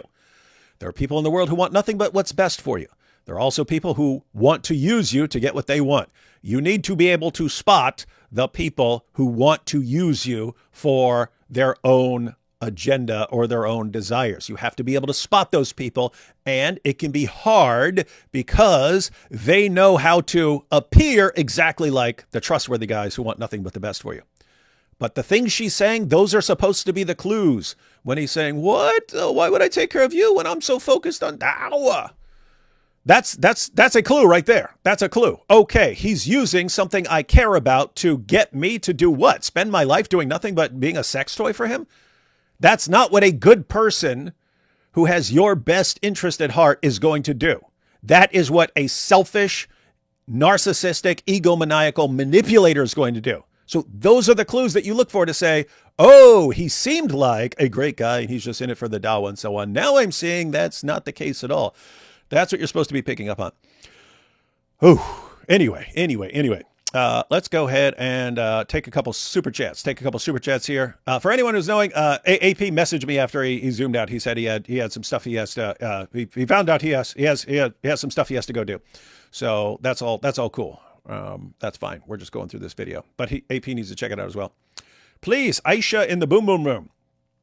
Yeah, I actually had someone who offered years ago to have his 9-year-old daughter as Aisha in the boom boom room. And it's kind of a weird situation because a 9-year-old, you could have a 9-year-old girl who's willing to be in the, and to be fair, I was going to have her in like a burqa and stuff, so you wouldn't have seen her. But it's always in my mind, like, a 9-year-old might change her mind like 5 years from then and wish that she hadn't done it and so on. And so it's a weird kind of situation. So I've never figured out kind of how to do it. Thinking about having like a grown woman, but like in a giant chair, so she looks a little or something. I haven't figured out how to do it, but I don't actually want to put a 9-year-old girl in the boom boom room. So not sure quite how to go about that, but wallahi, he is finished. Wallahi, he is finished. Yes, indeed, he is. Happy birthday, David. May God bless you and your work. We will continue praying for the fall of Islam. Yeah, we'll continue praying for the fall of Islam. Yeah. Oh, I have to say 2025 is going to be a good year for the fall of Islam. Save some of that cake eating for your 50th. Yeah, I got stuffed on cake, and I got rid of the cake. I told one of my sons to come grab the cake because it was melting all over the place. Now my hands are all sticky and stuff, and I got sick on cake. I was trying to eat it. Because it was melting, and it was like going over the edges. That's why I was eating so much. I ate more cake than I actually wanted. But yes, then I messaged one of my sons and said, "Come get this cake." Happy birthday, D Wood, from the Wingaling community. That happy birthday is not accepted. You see, celebrating one's birthday is haram, D Wood. That's true. And that's why we should all get the kafir tattoos. Muhammad's forehead looks oddly like an imprint if Ali Dawa's belt buckle. Draw your own conclusions. Oh, you're talking about Muhammad Hijab there. Whereas Muhammad, the false prophet, his forehead looked something like his belt buckle. This vid is your best present, I promise you. Good. Pair character. Oh, there's a super sticker. Thank you for the super sticker there. AP could not stand all that lip smacking from you eating. Yeah, AP was probably just jealous that I had all the cake and he had nothing. David, go easy on the cake, brother. You'll go back to Chubbywood. No. I've been basically all year, I've been completely good. I've avoided lots of stupid, dumb, empty calories, getting in better shape. The only exceptions are when I travel or for holidays or celebrations and so on. So other than that, I've been eating perfectly clean the entire year. Happy birthday, Dizzle. It's birthday. Thank you. Happy birthday, brother David Wood. AP, how are you doing, brother? AP has disappeared. He had some stuff. Happy birthday, D Wood. I heard Momo P. That's very rude. Handpicked Aisha because she was a redhead, so he scouted her out as a baby based on hair color. You boys ever hear that? No, I may have, because I've read everything on Aisha back in the day for various videos and stuff, but I just know I forget most of what I read nowadays. It's a thing about getting old. It's weird. Stuff I read or saw when I was 7, 8, 10, 15 and stuff. I remember it. I remember things I memorized in high school. I remember people's social security numbers from high school when they would challenge me to remember numbers and stuff like that, but not anymore. That has faded. Elon Musk calls this so musky. Yes, Elon's Musk caused this. That's going to be the thing. Oh, you see, Elon, he got mad because I called him out and he paid some random woman to lie and say that I married and abused her.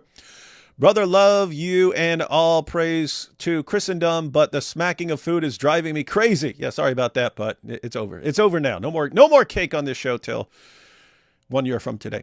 It'd be kind of funny if the audio came up and all you could hear was squeaking from a marker, not laughing at her situation. Calm down, y'all, lol. It took me a couple seconds to realize what you were saying. If the guy who did that's actually funny, Giovanni. If the guy who's introduced the video, and now we're going to hear directly from this woman who was abused by Mohammed Hijab. Here she is, and all you hear is like squeaking from a marker on a dry erase board, and then it pops up on the screen. There could be a skit. There could be a skit in all of that. Might be good. Happy birthday, subscribed not too long ago and have really been enjoying the content, and it got me to order a Quran to be a better witness for Christ. Yes, as far as ordering the Quran, I mean, depending on how you are, I wouldn't ordinarily recommend just sitting down and reading through the entire Quran. Although, I mean, I'm part of a community, we are reading through the entire Quran for a purpose and so on. But if you're interested in studying Islam to be a better witness for Christ, I don't recommend just starting off reading through the Quran, because you will give up halfway through Surah 2. It is so incredibly boring. So I suggest studying Islam topically is what I tell people. So find a topic you're interested in, Study that topic. That'll help. Hey, AP, you back? Hey, what's up, man? Hey, fix your mic, man. What is up with you? Do I have to switch to StreamYard just so you don't have to click on your mic whenever you log? There we go.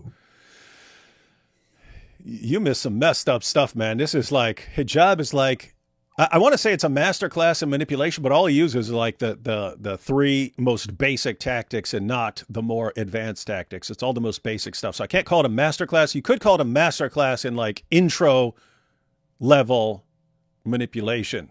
But she's sitting there like, I don't know. I'm guessing you didn't see any of this, but she's saying, and I don't know how, because he knew all about my past and he knew my family and he knew all about my situation and everything I wanted in life. So I thought I could trust him. And I was like, that is everything a manipulator would want to learn about you in order to control. This is so weird. Anyway, I didn't I didn't hear all of it, but you've got to watch it, man.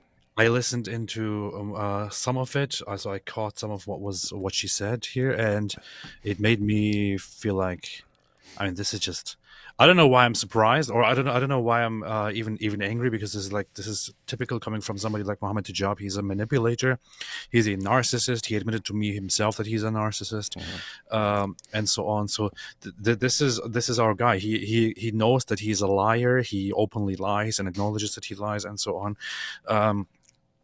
This is the person doing these things. I mean, he's clearly using her, lying to her, pretending that he wants to build a family with her, then lying and turning back on his word, then justifying that and saying, hey, it's totally fine, you don't have to tell anybody, just lie to your parents, and so on.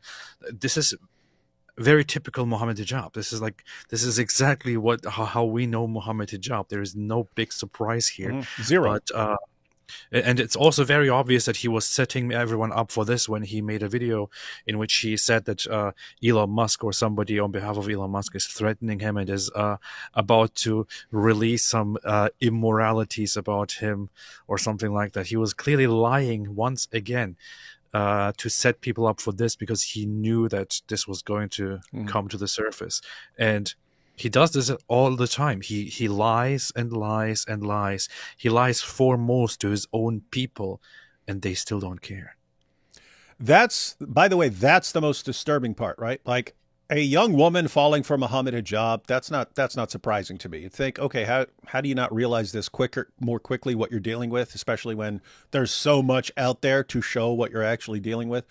The real creepy thing about all of this is this won't hurt him at all with his fans or with the Muslim scholars. It'll hurt him with some people who were already critical of him, and this will give them ammunition to go after him more and say, look, we told you shouldn't trust this guy.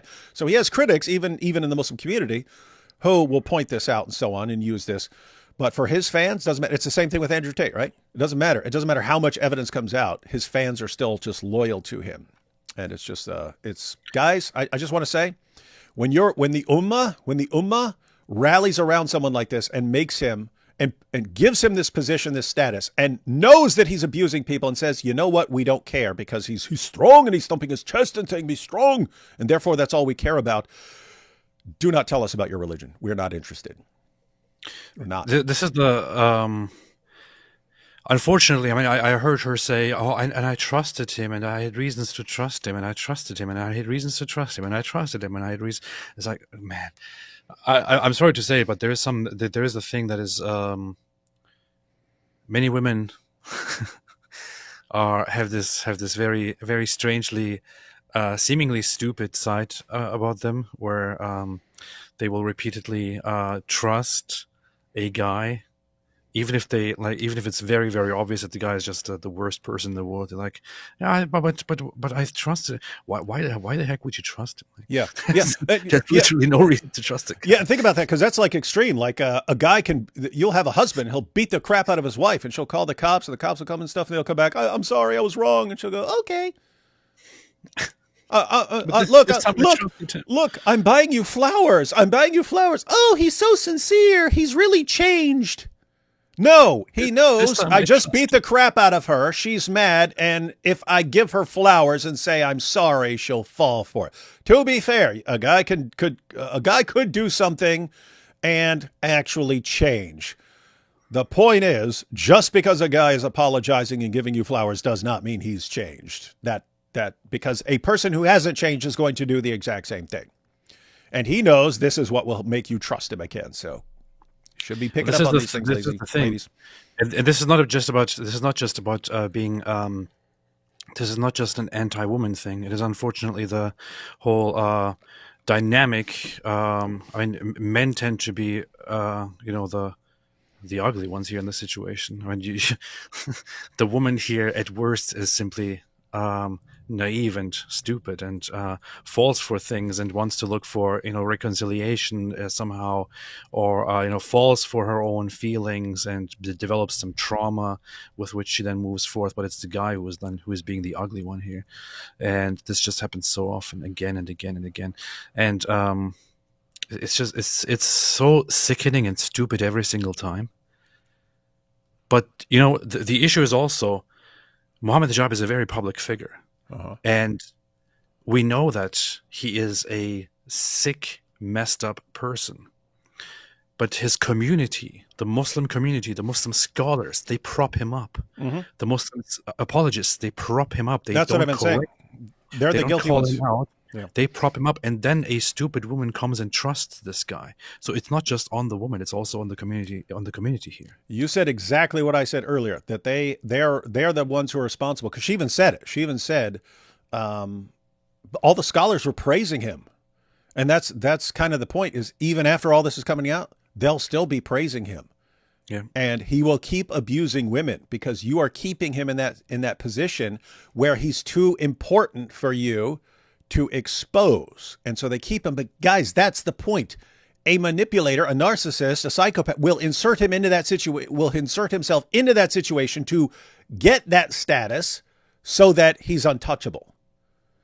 And I guarantee this woman is about to have some serious problems because a lot of powerful people are going to be coming after her to silence her. We talked about this not long ago with years ago. They had the Mosque Me Too movement. After the Me Too campaign, then you had the Mosque Me Too campaign where Muslim women were talking about how they were abused, like at the Kaaba while taking the pilgrimage, how they were repeatedly sexually assaulted and so on. Outside the Kaaba, even while they're walking circles around the Kaaba, they're being sexually assaulted. They finally spoke out about this and so on. Anyway, I remember I was taking screenshots of the comments I was going to use in a video. About a year later, I went back to try and find those. They're all gone. All those messages and Facebook posts and tweets and stuff they were putting out are all gone. Why? They got harassed into taking them down by the Ummah. And think about that. Why? Why would you take that? Because you're embarrassing Islam. Okay. That's why the abusers keep doing it. They know you will silence anyone who tries to expose it. So by you silencing the victims, you are empowering and enabling the abusers. And guess what? I know it sucks. Like it sucked for the Catholic Church when they had to deal with that scandal and so on. You still have to deal with it. You have to. Because if narcissists and psychopaths, if people with the dark tetrad of characteristics are going to insert themselves into your group because that's the best way that they can get away with abusing other people. And they can do that because they know that if they get in that community and they establish themselves as someone important, the community will never expose them because the community is too obsessed with doing what's best for the da'wah. You have to take that away from them. You have to say, no, you are not going to get away with it. We are going to expose you, even if it hurts, and even if it sucks, and even if it's a total embarrassment, and even if we all look like idiots for supporting you in the first place, we are going to expose and humiliate you because we can't allow it to keep happening. We have to let, guess what? That spreads a completely different kind of message. That spreads a message. This is not the community for you. If you're a narcissist or a psychopath who wants to take advantage of other people, you will eventually get exposed. Guess what? Then they realize that's not the community for me. I have to go somewhere else. But they don't want to do that. So that anyway, the Dawa community, them falling for this, you are still the place for manipulators. You're still like the number one go-to place for manipulators. If I were just a manipulator and I just wanted to take advantage of tons of people, the Dawa community is exactly where I'd go. That would be my number one place. Well, those who were sexually harassed and abused, and in Mecca, around the Kaaba, they shouldn't have ever spoken. It's their fault because they should have known that whatever happens in Mecca stays in Mecca. That's true. Paul here says, I didn't know about this. You heard about this? Yes. Said it's like Bree Stern and Andrew Tate. She said that Candace Owens convinced her that Tate is trustworthy. You know about that? I don't know about that. Yeah. So Bree Stern is a model who is like not necessarily a person to look up to, but is a model who she's the one who recently came out saying that Andrew Tate abused and beat her and choked her and so on, and choked her unconscious. And Impossible. He's Andrew Tate. He's a top G. He loves women. And she also proved it by she went to the doctor and filed a police report. So the analysis afterwards, I think 2 days later, 2 days after he abused her, she went to the doctor to get a report, and they actually diagnosed her with post concussive syndrome. I don't know, but so she suffered a minor concussion because of the brutal beating that Andrew Tate gave her as a part of sex, supposedly, where she says, "Okay, no, I don't want this," and he's like, "Oh, shut up! You're my woman. I can do whatever I want to you." So that's what he did, and she explained that she trusted him, and she trusted that what people said about him were just lies, and that he is a redeemable good guy. And I'm not familiar with the whole part about Candace Owens, but that's what I was talking about. That as well. Yeah, I know about the Bree Stern thing and so on, but it would kind of make sense of like, people are saying all these things about Andrew Tate, but then I watched Candace Owens and she said, she knows him, and Andrew Tate's such a great guy. It's like, so when he said, "Hey, I want to be with you. I want you to be my girl," I thought, I can't believe all these tatophobes, all these taterphobes. I should just believe Candace Owens. And then look what happens. And then you have the Tate fans come up and say, "Well, what's the problem? Did he kill her?" No. Did she not know that? How could she not know that he's into this? He says it like 50,000 times a day. And does she not know that she has no right to say no if he wants to? I would let him do that to me too. I love Andrew Tate. I'm a big fan. Yes, all of us Tate fans would be happy if you choked us while banging us. Happy birthday, Daoud. Can't believe she called Mojab an elite. At least you get some entertainment from the Dawa clowns as a birthday gift. Yes, this is the, to be fair, I'll say it again. Aisha and the other guy who's introducing it, we have our disagreements. I do not agree with your religion. I do not like your prophet. I do not like your book. You are human beings, and you should not be treated that way. And yes, Aisha fell for some of this stuff. Lots of people do. She's doing the right thing by exposing this. So hats off to you for everything. But I respect you guys for taking your stands. And here's the thing. I pointed out this is not something that is unique to Islam or the Dawa community. Anyone can fall over this, but this is a very important time. So I'm not happy that people are abused and so on. It is a good birthday present that people are exposing it right now. That's good.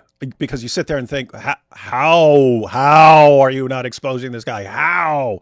And someone's doing it. So that is good. I hope this encourages others to also come out. I have heard quite some rumors about these Dawa dudes over the years, and I hope this encourages others to also come out and do this. This would be good. It is kind of funny that Mohammed chose Aisha, though. I did. You're an hour late, buddy. I already pointed it out, like Muhammad and Aisha, because she said, and then when we consummated the marriage, I'm like, so Muhammad consummated the marriage with Aisha. Praise Christendom and happy birthday. Thank you. Thank you. Let's see. Let's go through the super chats real quick and then jump back into the video. There's still more. I think your phrase, this is Dawa applies. This is absolutely Dawa. You see this all over the place. Not matter of fact, to be clear, it's the people we point out are narcissists in the Dawa community. This is where you see it. The other guys, I don't know what's going on behind the scenes, but the Dawa guys who seem to be genuine, I don't see them being exposed in the same way. Again, I don't know what's going on behind the scenes, but it's like, okay, the narcissists, that they're in it for themselves. And that eventually becomes apparent to people. And so that's what we're seing right now. Somebody should make a clip of "This is Sparta" and do this. Dawa. Yeah, but you got to say it. I can't even say it. If you have to say it correctly. This is dawah. Ow! Dawah. but it's Ali Dawa's face imposed on it. This is Dawa. That would be funny. Classic. AP vanished faster than D. Gabriel from Momo's house after a black dog was spotted nearby. Classic. AP stands for Abracadabra Prophet. Where is he? They're saying that he just got like randomly disappeared. Aisha starts exposing Mohammed Hijab as soon as AP disappears. Nothing sus at all, huh? Has anyone ever seen both together in the same live stream? That is a valid point. AP disappeared, and then we started hearing this woman expose Mohammed Hijab. Mojab's marriage vows. You are weak. Takes shirts off. Takes his shirt off. That sounds about right. Bro wasn't grooming. He was zooming. All the stuff would take place on Zoom, AP. Oh, yeah. I think I heard that. AP Ramadan went on night journey to get cake. Everyone thought you were running out and look for cake. This is so sad. Huh? I came for cake. Yeah. I ate cake until I got sick of the cake and it was still melting, and I told one of my kids to come get it. This is so sad. My heart aches for this stranger of a woman. May the Lord deliver her from these evils. Indeed. And again, guys, it is a serious issue that she's exposing hijab, and there will be people who want to silence her.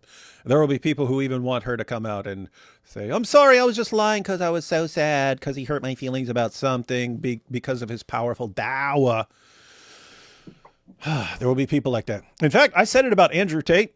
I said if these guys were really the tactical geniuses that they think they are, they would be doing this differently. They would take someone a woman who's completely loyal to them, have the woman raise completely false accusations against them. Get a bunch of people to believe the false accusations, and then have the woman come forward and say, okay, I lied, even though that was the plan all along. And that way, for all the future accusations they get, when women come forward and say, oh, he did this to me, they say, what? Guys, what happened the last time someone accused me of this stuff? It was exposed as a lie.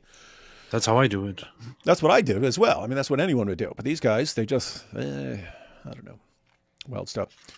It probably has something to do with the money as well. Her father was probably providing for her, but if she gets married, then it would be the man's responsibility to do that. Yeah, and that was AP. I don't know how much you caught, but Hijab married her and basically said, I'm just using you for sex. I'm never going to provide anything for you. Beast. And then when she said, I don't want that, I want like a family and kids and stuff like that, he was like, what? That would take time away from my powerful dawah. Not joking. That's what it was. What? This would take time away from the dawah. So I just want you for the hotel. That's him. I only want to be married to you in the hotel room. Other than You're just that, going to be a hotel in the hotel. Hotel, motel, Holiday Inn. Said if your girl starts acting up, then you take her friend. It's old school there, everyone. That's what real men do. But yes, Shauna there, I think you are correct here. Hijab sounds more like a psycho than David. What's wrong with this dude? He's not a psycho. He's not a psychopath. He is a narcissist. There's overlapping. There are some overlapping features there, but not a psychopath.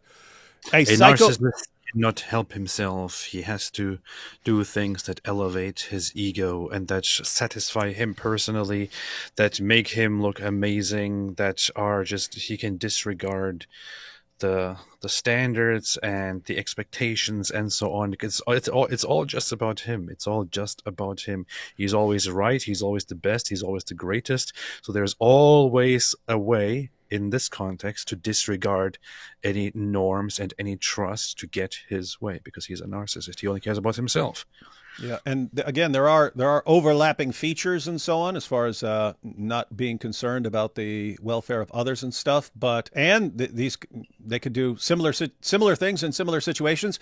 You can just tell by how self-absorbed they are, and sort of a psychopath can just be completely cold and calculating at certain times and not be terribly emotional that things aren't going his way and stuff. And Hijab just loses his mind whenever there's any threat to his ego. So he's in the narcissist category.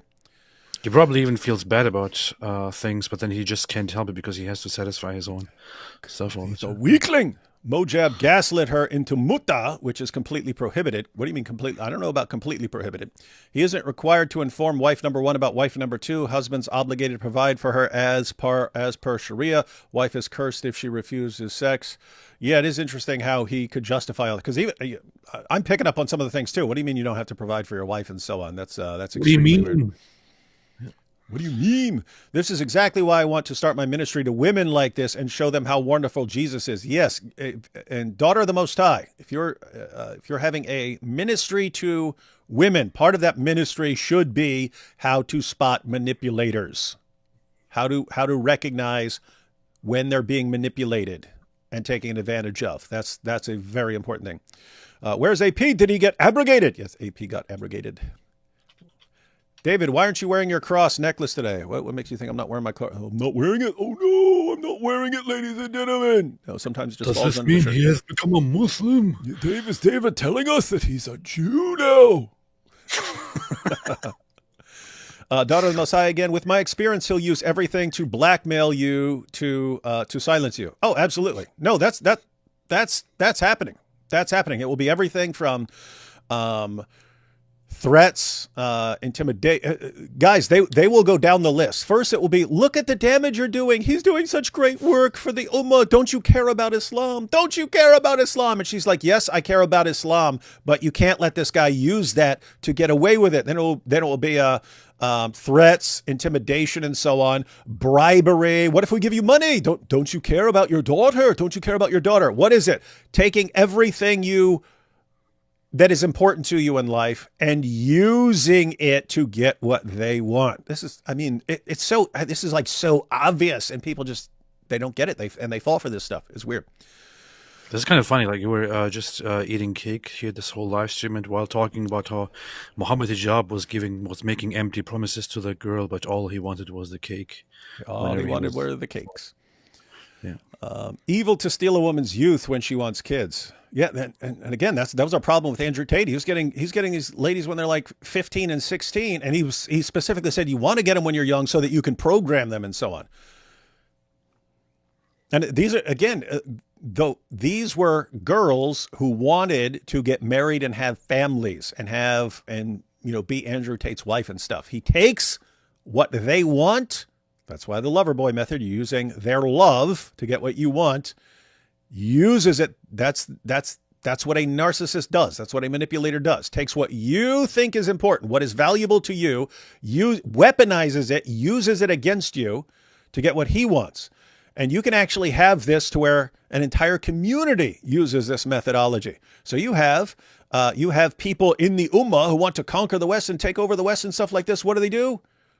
Oh, we're the victims because you guys care about victims. You don't want to be the oppressors, right? And so when you don't want to be oppressors, you think that it's good to take care of victims and help victims, and you don't want people to be to have a phobia of something. Isn't that right? You don't want people to be have a phobia about people who are in a minority population in your community, do you? They take people's good intentions, flip it back on them for their own agenda.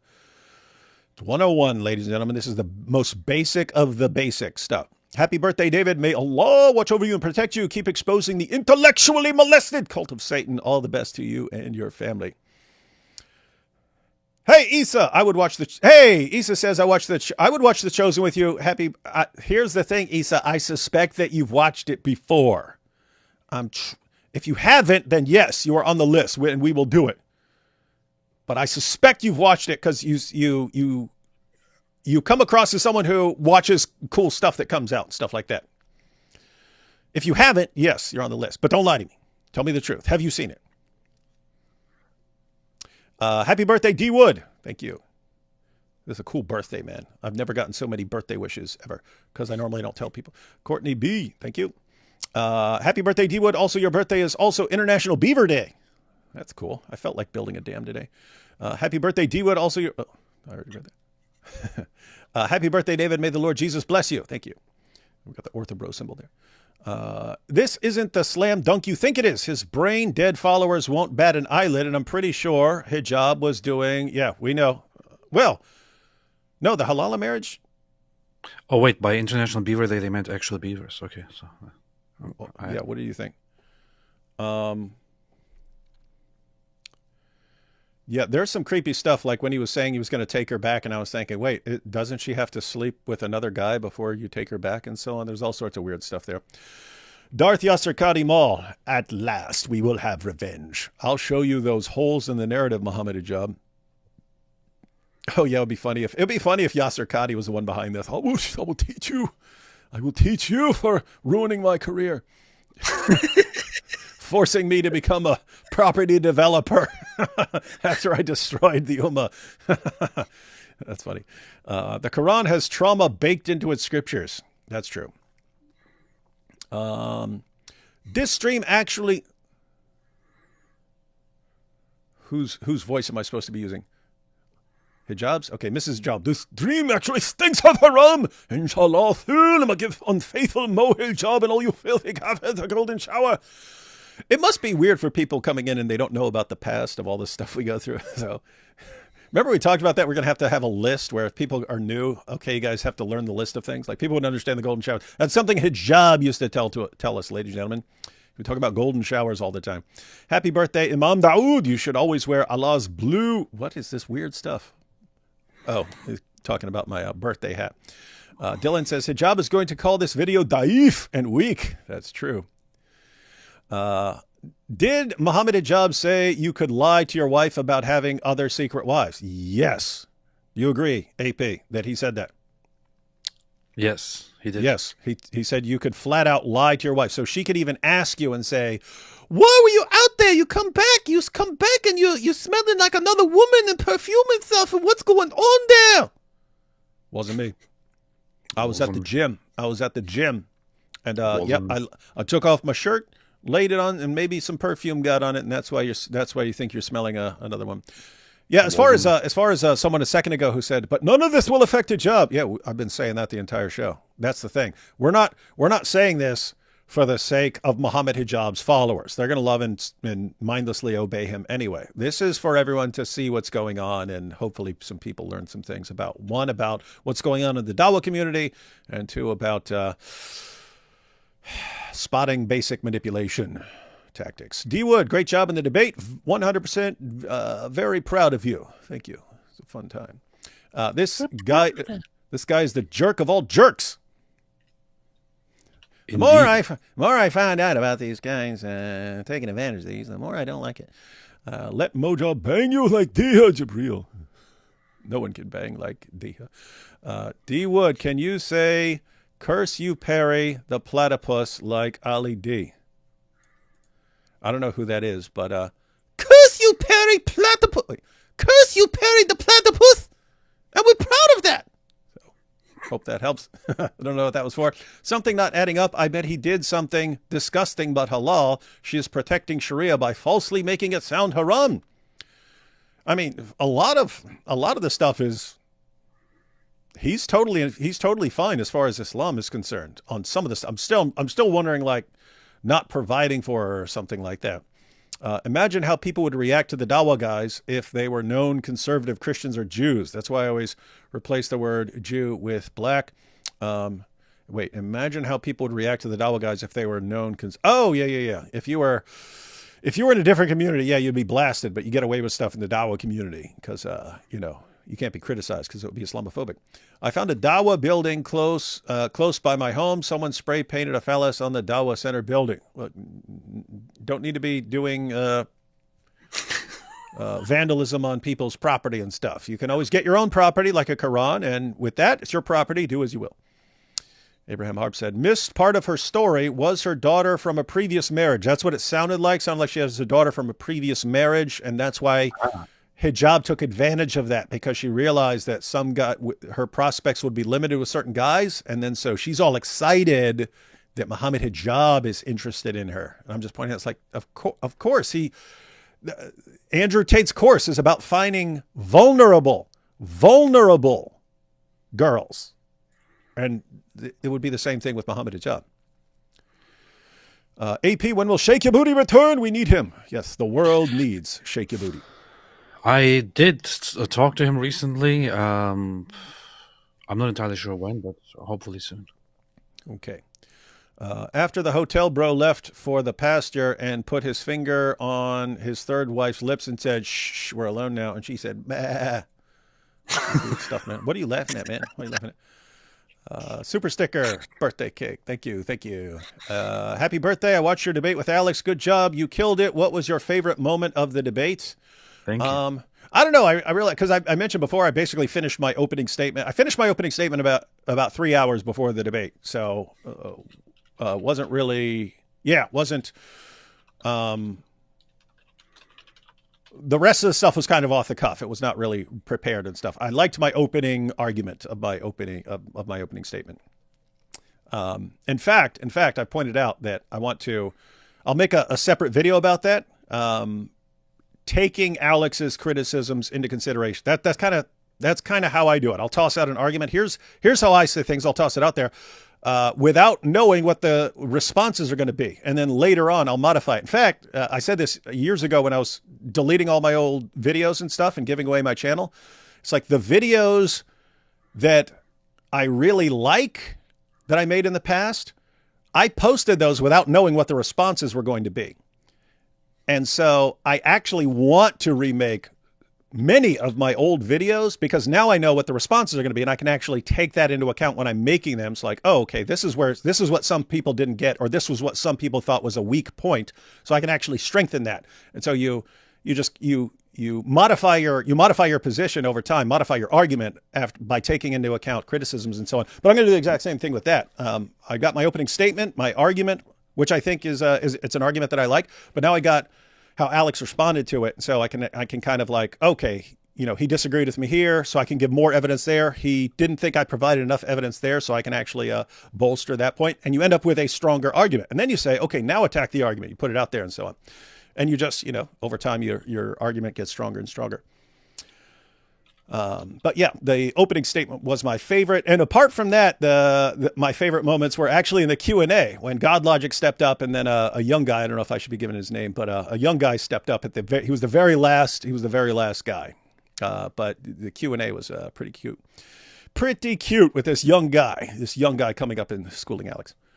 David, is that Momo's prepubescent graper hat? Yes, I think it is. With the abundance of evidence supporting Christianity, I'm beginning to understand what Jesus said in Luke 16:31. Yeah, you have that is part of the position of the Bible. Mega Chicken AP had to leave the room. He couldn't stand my powerful dawah and celestial beauty. That's Mrs. Hijab. This is very true.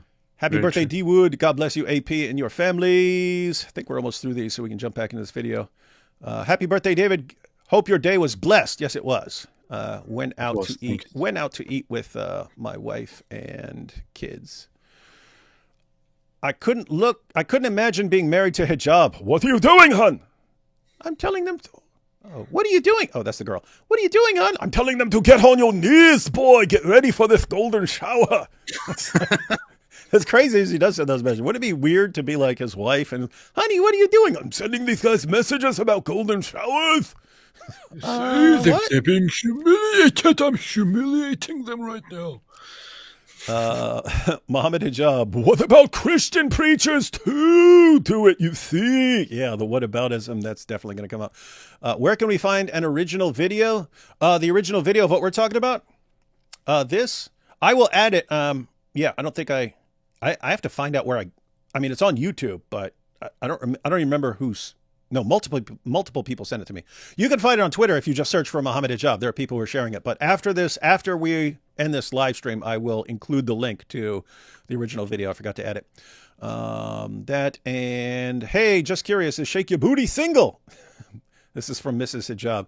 She wants to know. She wants to know. Yeah. So you heard it here, folks. You heard it here, folks. Yes. All right, let's jump back into this video. AP, it's going to be dope. And ask for it during the nikah. He wanted me to play both the role of a man and a woman in my life. He used to fight the red pill movement, and now he was using their own statements with me. It's okay, you're gonna get used to it, boyfriend-girlfriend relationship. I don't think that there is anyone who could ever possibly get to understand the degree of damage this whole thing has caused me. Muhammad Hijab for me was a representation of 23 years of da'wah. For me, he was a role model. He was a man of knowledge. He was someone I respected, and I did. Wait. Did you just say 23 years of dawah? Yeah. Like 23 years of prophethood? Yeah, Muhammad was a prophet for 23 years, like that Ali Dashti book, 23 years. But yeah, I'm wondering what she means. I don't know if she just means like I was, from the day I was born all my life, or if she meant like I was raised from 6 or something like that, in which case she's like 29 or whatever. Anyway, I don't even know. But guys, think everything she's saying right now. He's so great in all these ways. There are people who will use that against you. Put at a very high scale. I followed this exact same process that we normally use, based on which we get to trust men of religion who are sharing with us the Quran and Sunnah. Did you catch it? AP, this was just last year, but there was that guy who's a Quran teacher from a major Muslim organization, and he was having a mother record porn videos of her daughter. And this was their Quran teacher. And he manipulated them into doing this. And look at what she's saying. But these are the heroes of our religion. So of course we have to think highly of them. That's exactly the sort of situation some narcissist or psychopath or sadist is going to insert himself into, because they want to be in positions where people trust them and will do whatever they say. And so it's not just, hey, trust me on my own authority. It's, if I get a status as a Quran teacher or something like that, then I have authority sort of baked into my role and they won't question me. When I realized I was going through an extremely horrible mental health crisis, I reached out to one of the shuyukh.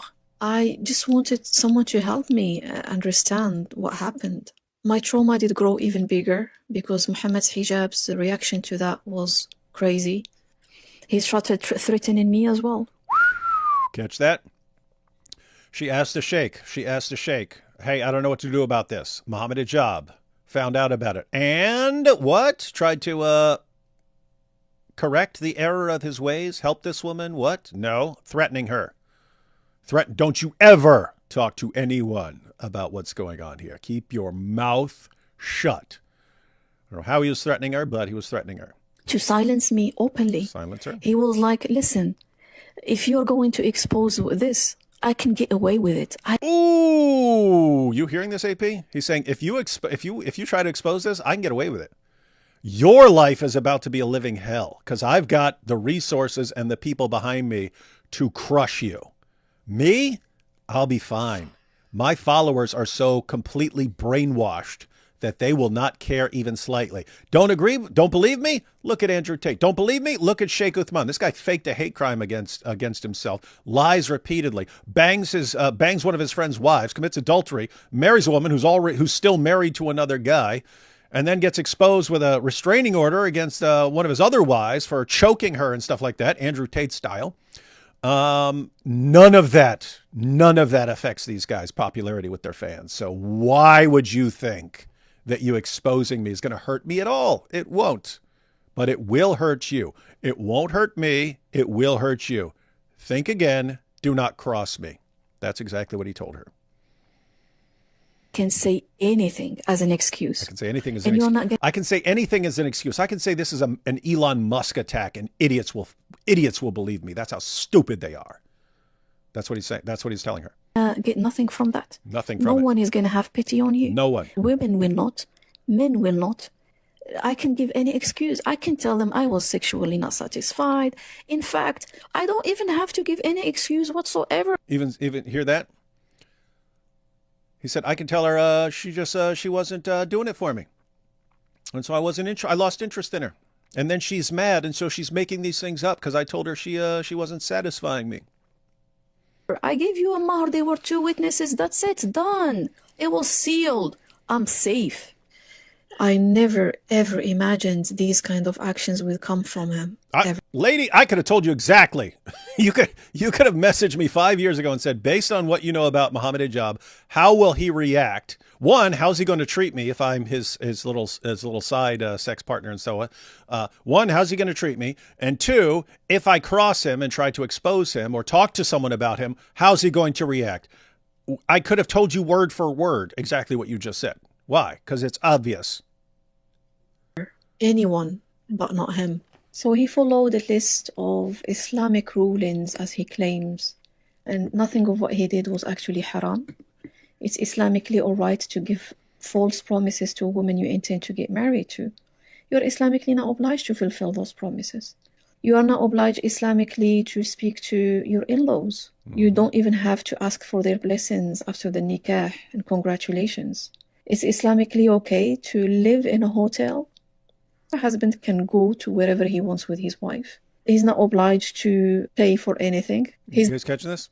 They don't have to pay for anything. You didn't stipulate anything.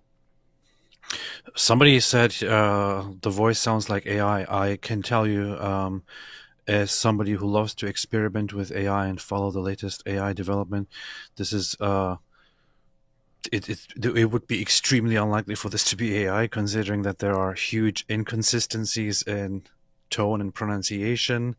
It's a very, very distinct accent. It is broken.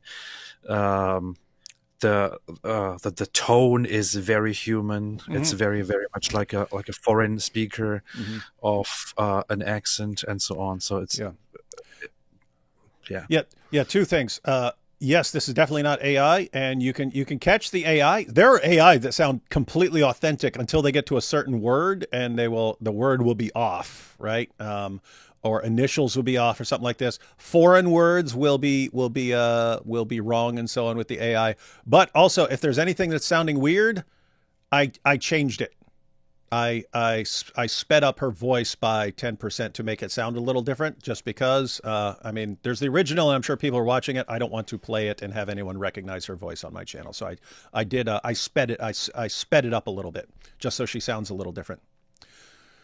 I'm obliged to provide because I didn't need provision. It's Islamically okay not to have kids. The Sahaba used to avoid having kids. It's Islamically okay to keep everything secret to preserve the marriage, even if you are to show up in the hotel separately and come out from it separately. You guys catching that? These are all the things he's telling her. He's giving her justification after justification after justification as to why he's not doing anything wrong by just having her as a sex partner and nothing else and not providing for her. He's saying, oh, no, you don't know the rules. See, these are all the rules. I'm giving you all the rules. Nothing I'm doing is wrong. Nothing I'm doing. How are you going to expose me when I'm not doing anything wrong? I just want to say, Muslims of the world, if you're looking at this going, Mohammed Hijab did nothing wrong, do not tell us about your religion. Do not tell it. We are not interested.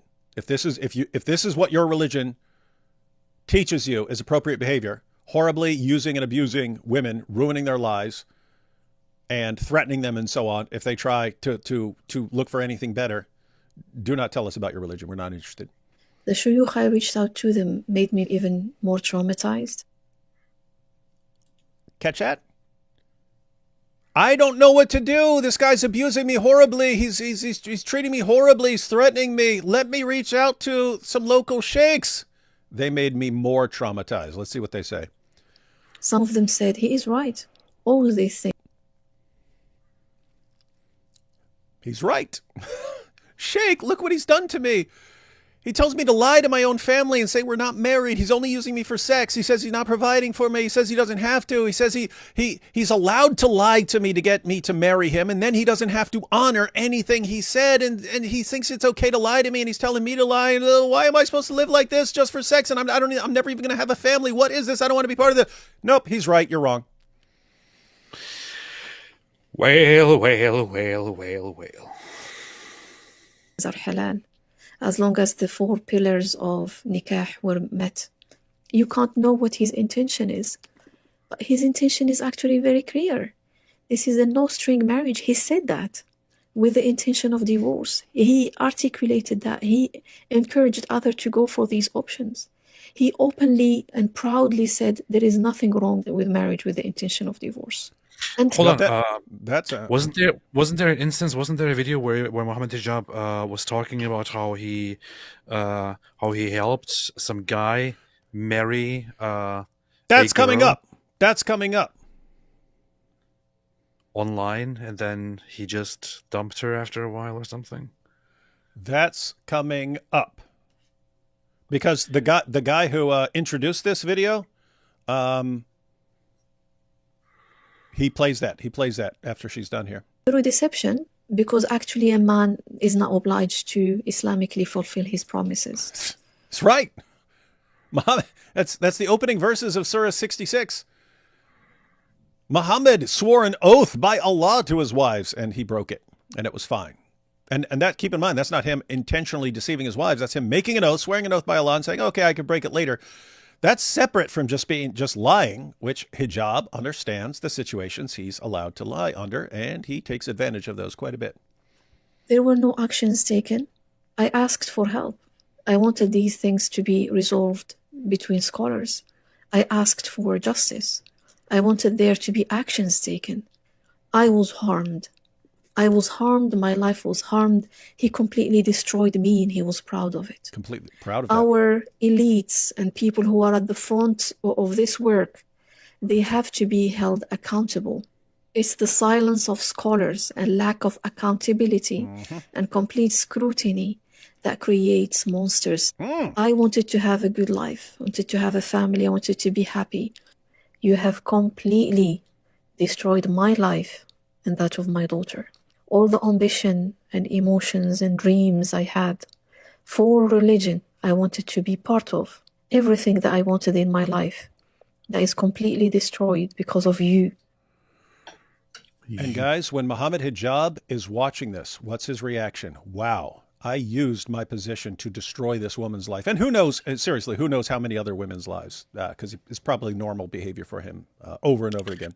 But she's saying, you destroyed my life. How is Hijab reacting to this? Is he reacting to this going, oh my goodness, I can't believe I ruined your life, that I took something you wanted and used this, and I can't believe I... No. Think about Andrew Tate. Think about how many women's lives he screwed up.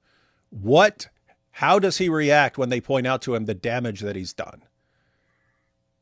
Threats and attempts to silence him. The only thing Hijab is thinking when he sees this is, how dare you? You don't know who you messed with. I will destroy you. You think I destroyed you already? You have no idea what's coming at you. That's how he reacts. This is Muslims. This is your hero. This is the hero of the Ummah. This is your guy. This is the guy you rally around. Tell us more about how your religion is good for the world when these are the guys you prop up. I do ask Allah subhanahu wa ta'ala to be the judge. I am never going to forgive you. Every breath of time that I have gone through all these years because of you, in your falsehood, in your oppression, in your transgression, I do ask Allah subhanahu wa ta'ala to pay me back for that. I will never forgive you. I would like you to bring forward your evidence, and I want to challenge you to mubahala. Whoa! You say that?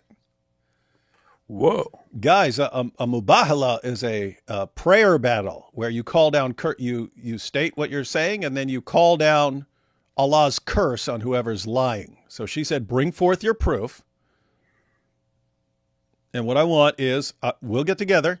I'll say what happened. You say what happened. And we will both agree that Allah will curse the one who's lying.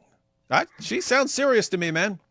This is this is not to be taken lightly. This is like by Islamic standards, this is an extremely serious matter to do a curse, to do a mubahala. So this is really, really, really, really, really, really serious and really messed up. I really wonder what Mohammed Hijab will say in response to this. His what I expect from him normally is one, he will ignore it and try to ignore it whenever it comes up. Or two, he will say, I was taking some heavy pain medication and that was making it Yes, strange. for years. My back was hurting from all the banging of all these dumb dawah girls that I've been manipulating. And so I did not remember what I was doing. She's challenging him to you remember Ali Dawah challenged you to a mubahala? Yeah, and we know what happened there. We challenged. He challenged me to a mubahala, and I did it, and eventually he got cursed. See? There we go. Oh boy, Allah cursed his voice. Your sin is not a sin that has to be concealed. This is not something you did between you and Allah subhanahu wa ta'ala in hiding and you repented. This is not what you have done. This is something that you have doubled on. This is something you were proud of. Proud of that. This is something you spread. This is something you encouraged others to follow. This is something you continued with the McDonald's nikah. This is something She mentioned the McDonald's. She mentioned the McDonald's marriage over Zoom or whatever, or over the phone that one time that he said he did. We're going to see the video, but she brought up the McDonald's. Have articulated based on Islamic texts and from our own religion. أقسم لك بالله يمينا يا محمد يا حجاب. أقسم لك بالله يمينا. Wallahi, because I know that I'm talking about it is the truth. Whoa. So I'm calling you out to these two things. Number one, I'm calling you out for mubahala. Come out. Give me just that mubahala, that dua. God, this lady, dude, in the beginning, she sounds like sad and broken, and she becomes like totally more gangsta throughout it, to where she's calling him out. And guys, this is again, someone, an Andrew Tate or a Mohammed Hijab, one of these guys, they look for women that are vulnerable in certain ways. What they don't realize is sometimes a woman is vulnerable in certain ways. She's been through a divorce and she's got a daughter and so on. She's wondering who her next husband's going to be and so on. She's concerned about that sort of thing.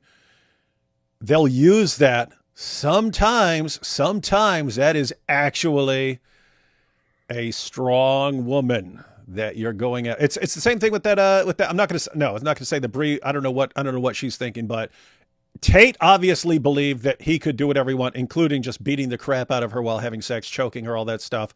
She actually stood up. Now you can say maybe it's to, self-promote or something like this. The point is, he was wrong about her. I have found a woman and I can do whatever I want to her and she will never cross me. Tate has bragged for years that once he has successfully manipulated and conditioned a girl, they will never cross him at all. And we see multiple women actually crossing him and so on.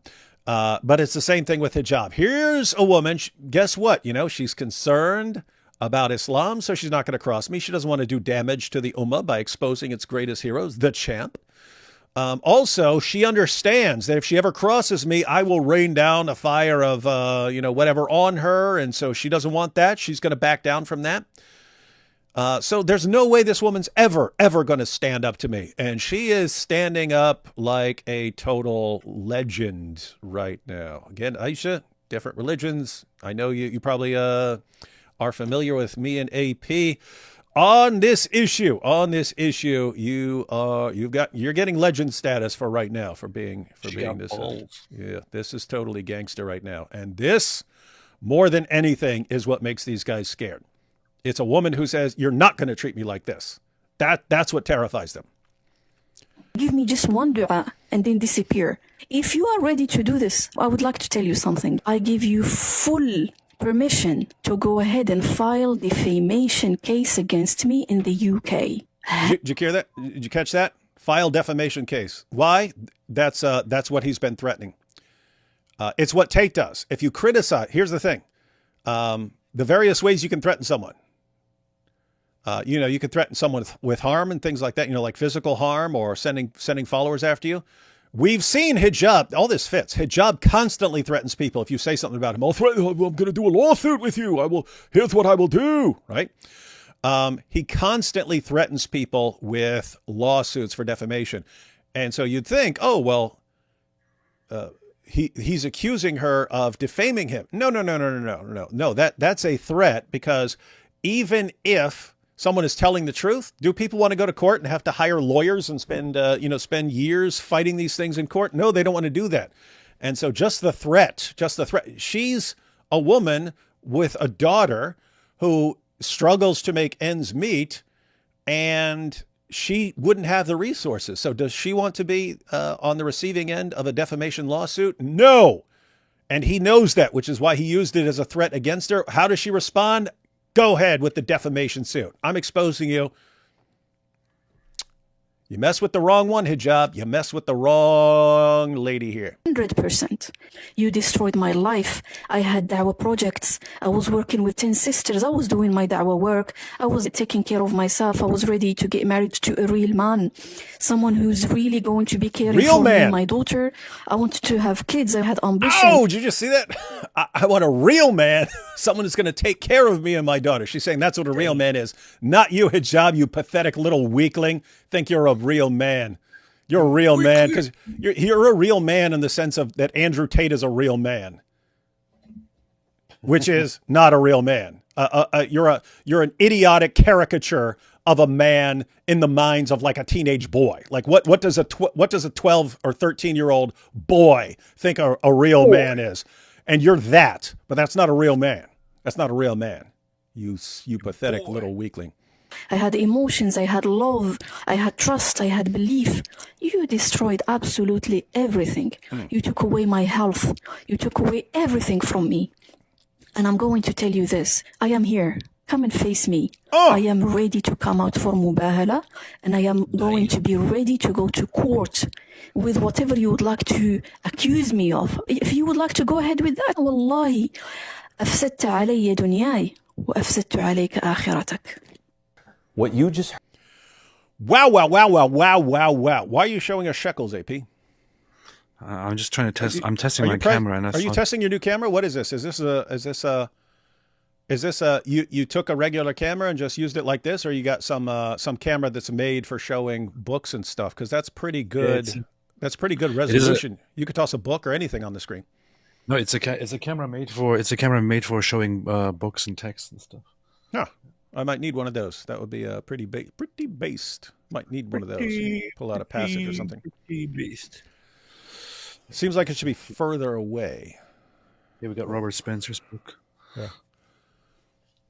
Why is he talking about Germans? He's talking about anti-Semitism. Oh, anti-Semitism. That makes sense. Yeah, Germans are, kind of known for that. And then I can use my little finger here and go Germans, yeah, Germans are so anti-Semitic. They're like, let's bring in all the jihadis in the world. The German government would in turn provide for the needs of all Germans, for the entire economy suffers bitterly from the individual's insecurity in earning his daily bread. Quite educational, especially that little thing you got there to point it out. Yeah, very sophisticated. Makes you seem very scholarly. But we know the truth. Shave your arm hair. It's gross. Shame on your arm hair. Shave your arm hair. It's gross. All right, so we heard from Aisha. Yeah, this is it. See. Oh, it's pretty nice and simple there. Yeah. Yeah. Let me know how that goes, because I might want one of those. That's pretty base little set there. It is.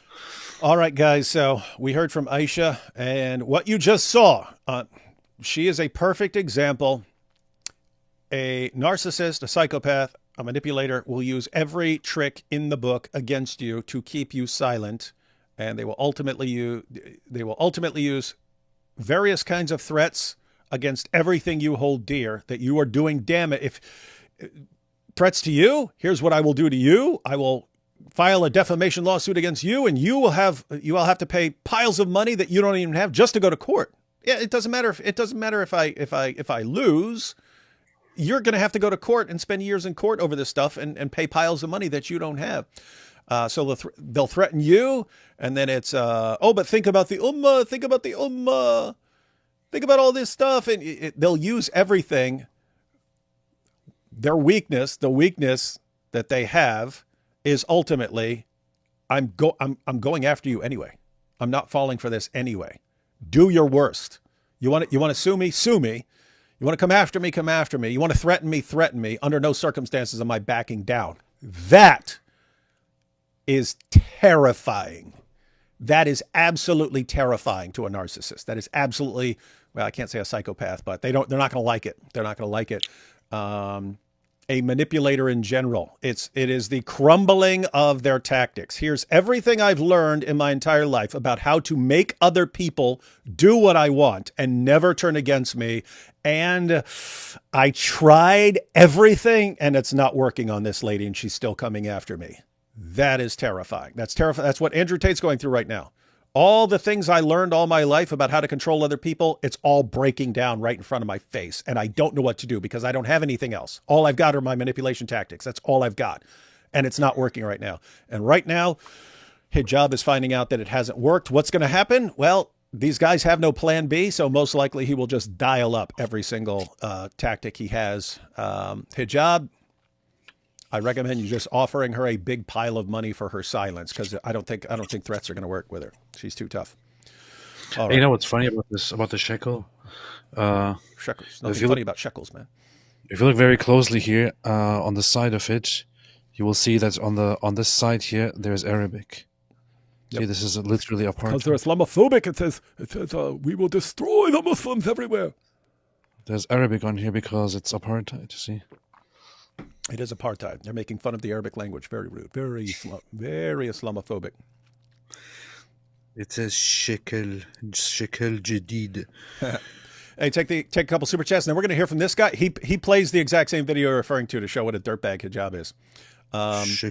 Flipper says, I might consider posting QR codes that link you and AP's videos near the Dawa Center. By the way, I did not spray paint the fellas on the building. That's good. No graffiti necessary. I do recommend using QR codes. Mosh Cohen is the world champion of that.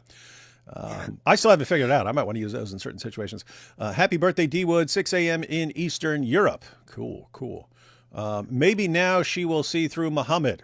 Yeah, you'd hope that. And by the way, that's what you hope. You hope that as people learn about the toxic people around them, that they also learn, this sounds exactly like Mohammed, right? Not Mohammed Hijab. What we see Mohammed Hijab doing, what we see Andrew Tate doing, what we see Sheikh Uthman doing, all these guys are doing the same thing that Mohammed did. Maybe I shouldn't mindlessly trust this guy any more than I should mindlessly trust Mohammed Hijab or Ali Dawa or something. Alhamdulillah, shake your booty, I'm coming for you. She's in love. Mrs. Hijab is in love with shaky booty. Seeing how much he cares about technically following rules makes me appreciate Christian approach to ethics. The greatest commandment hits different. Yeah. So the greatest commandment, love the Lord your God with all your heart, mind, soul, strength. And the second, love your neighbor as yourself. But so the core is about loving God and loving other people, not here are all the rules and here's how I can take advantage of all these rules and look for loopholes and so on so that I can abuse people. Happy birthday, David, for my longtime follower. Hey, I'll be back in a little. What? I'll be back. Good. Jesus will put you back together. DM me, daughter of the Most High. God bless you. And why did Christian Prince make a video refuting you 2 weeks ago? Well, why would I care and why would I be at all concerned? The last thing I remember from Christian Prince is he flipped out, apparently, because we said that Jesus is a Jew, because that's what the Bible says. And he said, no, he's not a Jew. He's the God of the Jews. Yeah, but thanks to the incarnation, he took on the physical nature, which was of a Jew. And so it is entirely correct. Just as you can say he's a man, you can also say he's a Jewish man. You can say he's a man who was born in Bethlehem and lived in Nazareth. You can say all these things and they're true. According to Christian Prince, you can't say any of those things because Jesus is divine. And so we disagree. And if someone's going to flip out because you say exactly what the Bible says about the incarnation and about Jesus being a Jew from Nazareth, I don't care. I just don't care. Go flip out. Go flip out all you want. Post 1,000 videos. Don't care, even slightly. Maybe now she'll see through Mo like one of those pale space virgins. 72 space virgins. Yeah. All right, guys, let's go ahead and watch the rest of this. This guy's pretty cool. This guy's pretty cool because I know that he is going to face a backlash over this, and he's willing to endure the backlash to stop someone from treating women like this. That is good. I've said before, not a fan of your religion, whatever your name is, not a fan of your religion. I respect you as a man, and I respect you for standing up for women. And I respect Aisha for standing up and for going hard and for dialing things up. You guys are doing what you're supposed to do here. But let's hear him out. Word is not fiction. It is not AI. It is the testimony of a real sister. It is the living trauma of a sister, a Muslimah, one whose story is backed by screenshots, messages, and even the testimony of a well-known sheikh. And yet, the man at the center of it, Mohammed Hijab, continues to speak from pulpits, to find it humorous to perform marriages over WhatsApp and a McDonald's meal as the mahr, and to promote ideologies that leave women like Aisha discarded and humiliated, left with a scar of betrayal, one that she will have to carry for the rest of her life. I've gotten people. So here's the clip where Mohammed Hijab is bragging about marrying, him performing the marriage for other people and so on. Think about how messed up this is, given the ummah, given the status of the ummah.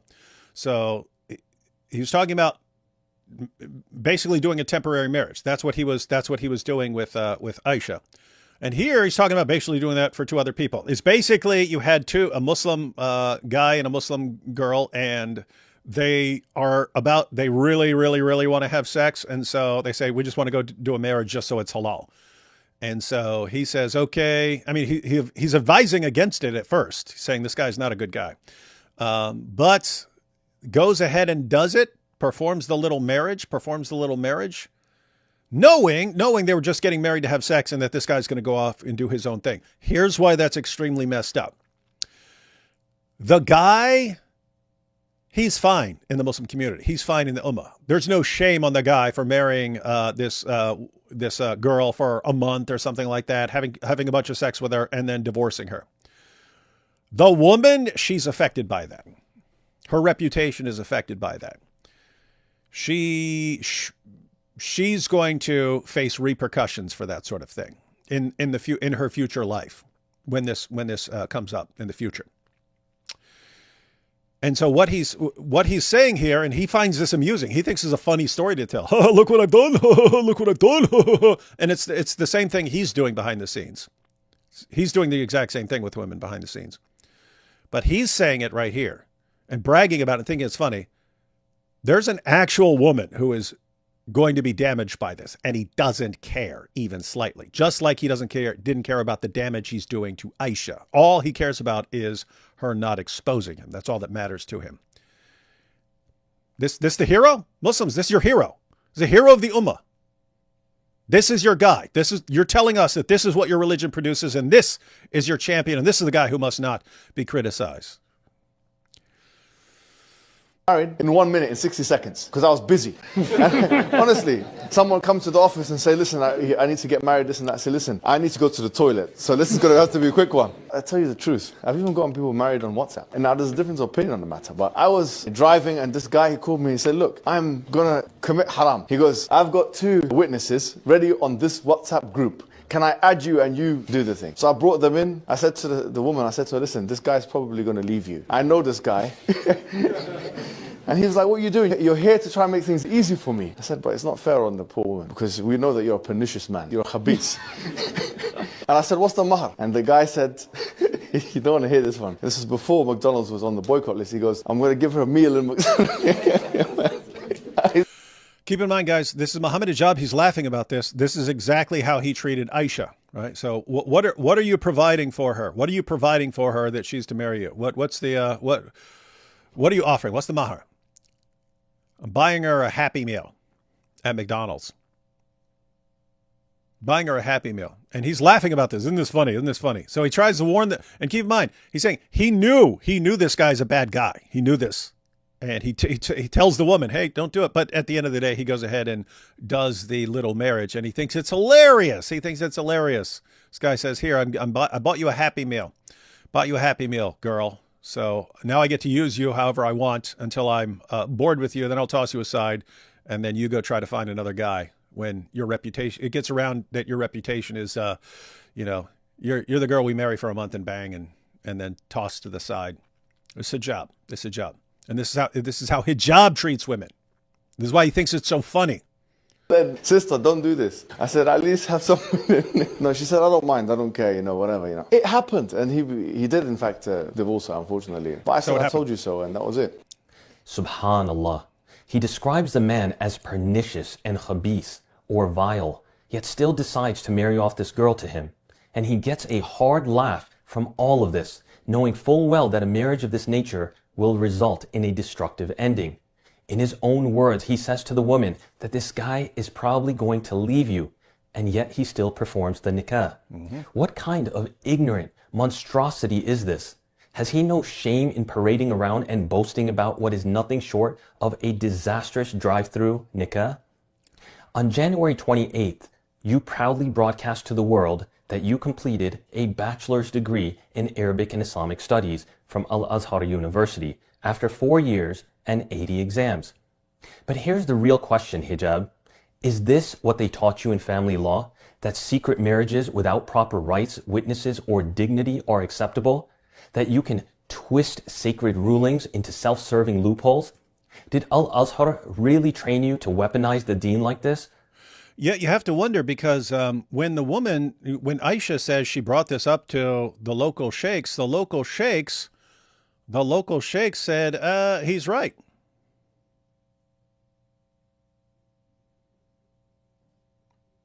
So my point here is, if the local sheikhs are saying she's right, you're bringing up this guy's bringing up Al-Azhar and saying, hey, is this what they taught you? Well, I mean, if sheikhs are agreeing with him, keep in mind, I'm not saying he's right. I'm not saying he's right even according to Islam. I've got things wondering like how does he reconcile what he's doing here with this? But I don't know. What if that is okay at Al-Azhar University? Anyway, hey P, put on your headphones, man. So he just told his Mohammed Hijab just told his McDonald's story of the Maher gave her a happy meal at McDonald's and married her and divorced her and so on. And this guy's calling him out saying, hey, you have a degree from Al-Azhar University. Is this what they taught you? And I'm thinking, I don't know. Maybe they did. I don't know. All at the expense of his sister? If this is your personal opinion, who gave you the authority to issue fatwa? And if you're suggesting that this is Al-Azhar's official stance, then that's not just misleading, it is flat out dangerous. Because if it is not their stance, then shame on you. Shame on you for dragging a trusted, sacred tradition through the mud just to justify your actions. Yeah, we don't care about Al-Azhar University here or how good or bad they are. But I think what he's doing is trying to bring Al-Azhar in there to get a response to them. Namely, hey, look at your guy over here, what he's doing. You'd better call him out or we'll start shaming you and asking if you're the university where he got these ideas from. So Al-Azhar is like the that's the spot. one of the greatest, the ultimate university, the ultimate scholarship of Islamic studies and all that. Although they kind of went a little bit non-traditional over the last 100 years or so, but still, Yep. Indeed. You don't get to wear Al-Azhar as a badge and use it as a shield when it suits you, and then toss its integrity aside when it doesn't. Whichever way you try and frame it, this is disgraceful. Subhanallah. Is this what we have reduced our standards to? To praise and platform orators and speakers who fuel an industry of religious entertainment, sensational stories, and have no reservations or reflections on the harm and misguidance that results from such? Allahu musta'an.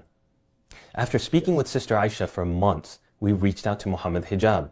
After all, he should have the opportunity.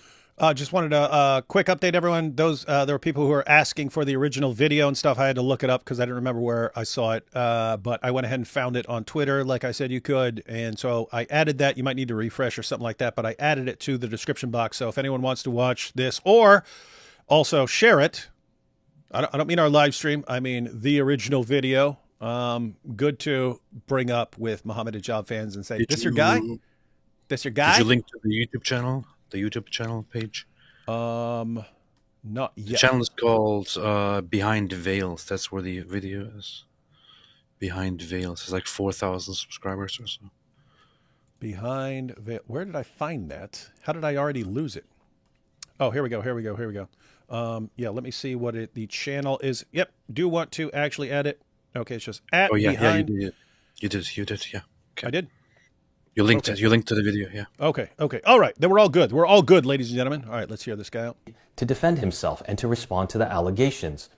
When we brought the case to him, he didn't simply deny it. He quickly attacked. Rather than clarifying the situation or addressing the evidence respectfully, he immediately redirected attention to my own past, accusing me of possibly wronging my ex-wife, Dunya Shuaib, and claiming that I should be questioned instead. You hear that, guys? What does Hijab do? He always keeps information on people's families and stuff, and that's what he uses against them. This guy brings this up. Hey, look what you've done to this girl. Look what you've done to her. And his response, what about what you've done to your wife? Maybe I should investigate that. Maybe I should expose you. Hijab. That only works with someone who is going to back down. You ended up with some people here who aren't backing down from your threats. And that is a manipulator's kryptonite, ladies and gentlemen. This is a manipulator's. You have two individuals here, this guy and the woman who goes by Aisha. They ain't backing down from you, sport. So what's he going to do? He's going to dial it up and probably file defamation lawsuits and try to hurt them financially and get all his idiotic followers after them and so on. And then he quickly reached out to Adi Dawa and had him take down a reaction video he had made about my own case against Dunya, which was just another strike against the lack of integrity with Adi Dawa. Ali Dawa just mindlessly obeying Hijab and having his back even when Hijab's all messed up? Shocker! Call me shocked. Clear retaliation, another attempt to silence me.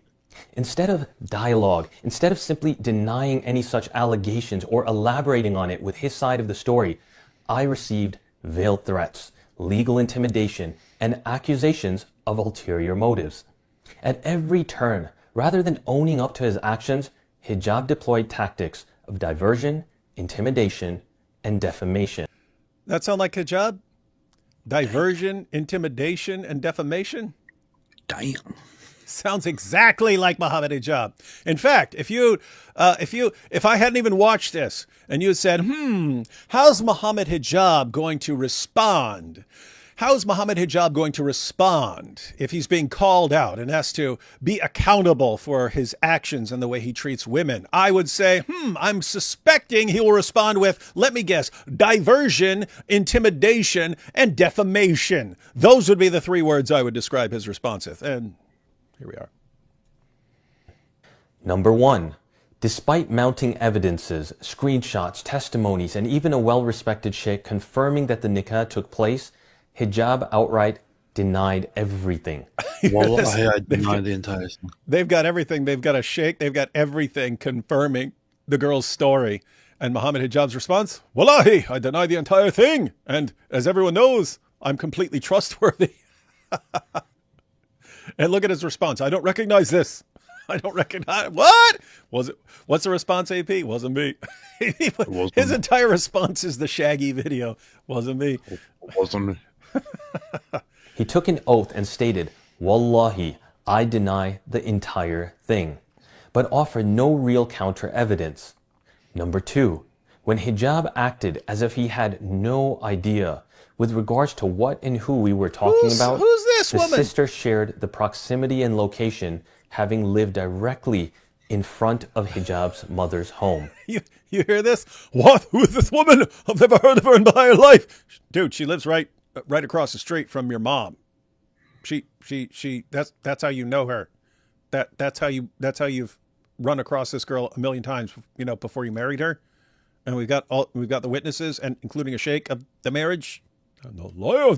I've never heard of this woman in my entire life. She used the word specificity. That's how I know I can trust her. Exactly. Upon forwarding her messages to him, he immediately twisted it into another threat. He said, quote, anyone comes near her, I will have to neutralize them. What? Neutralize? You know what that sounds like, Hijab? No, I just meant like in chemistry, you have an acid and a base, and you can neutralize it and turn it to a pH. To neutralize them? Oh, boy. This is what you're dealing with, guys. This is the champion of the Ummah. Tell us more about your great religion. Tell us more. We want to hear it. I'll give everyone a scandal to talk about. You hear it? I'll give everyone a scandal to talk about. That's the threat. I will expose. This is what people don't want to deal with, right? And with Andrew Tate, you've got the lawsuits and everything that he'll threaten people with. But also, if you've been his cam girl or something like this, he's got all sorts of dirt on you. And so if you're going to do this, then I will expose you. I'll post, I'll share stuff that you've done, because I keep stuff. Guys, also keep in mind, if you're dealing with a narcissist, a psychopath, a manipulator of some sort, and you're around them for a significant amount of time, they are always, always, always gathering information on you so that in the event they ever need to put you in your place, they've got all this stuff they can bring out and threaten you with. And it's another way of keeping you under their control. This wasn't defense. It was a calculated intimidation tactic, an attempt to reframe himself as the victim and shut down further. That's the other thing. They will instantly become a victim. What? I'm just a Dawa guy. I'm a victim. What does Tate do? He horribly abuses women for years. As soon as you point it out, hey, look at how you're it's the Matrix. I'm being attacked. It's the Matrix. What's Hijab? What's Hijab's gonna do? It's Elon Musk. I've got the world's richest man coming after me just because I'm speaking the truth. Bunch of losers, man. What the heck is happening with my camera? Number 3. Oh, I thought you put it on some weird setting. You didn't do that? No. Yeah, I thought you were goofing off. You put it on some weird setting. That's what it's like to do a live stream with AP, ladies and gentlemen. That's what it's like to do a live stream with AP. Sad. Instead of addressing the sister's claims, he targeted Just leave it like that. It's fine. me, the messenger. He said maybe I, the advocate helping her, was the one who abused my ex-wife, Dunya. He even suggested hiring paid actors to fake stories. A chilling... Perhaps Dunya was oppressed by yourself, so this is his ex-wife. Perhaps a paid actor could be paid to be a sheikh and a sister to be your ex-wife, and tomorrow there will be a scandal involving yourself. This is just straight messed up, man. I will pay an actor to be a sheikh and a sister to be in a burqa and pretend to be your wife and have a scandal about yourself tomorrow. To distract, deflect, and discredit the validity of the allegations. Number 4, Hijab's representative, Isam, threatened legal action, demanding credentials, and calling us, quote, amateur journalists sprinkled with an Islamic flavor. Hijab warned that if the sister went public, he would release a, quote, shocking archive of her communications, a move clearly meant to silence her through shame. And number 5. Little quick note there. What I said was someone like Hijab or an Andrew Tate, they're gathering information against you. They always gather information to use against you to manipulate you. But also, if you ever cross them, they'll say, aha, do you want all of this to come out? Do you want all of this to come out? And the reason that works with women more so than men is, a girl's reputation is affected differently than a guy's reputation is, especially when we already know what a dirtbag like someone like Andrew Tate is and so on. But that can be significantly dialed up in the Muslim community. If he's going to share a bunch of information that hurts her reputation, it's all a threat. It's all, here's what I will do to you. Do you want to go down for this? Or do you want to just shut up and go mind your own business? Do you really want to cross me when this is what I will do to you?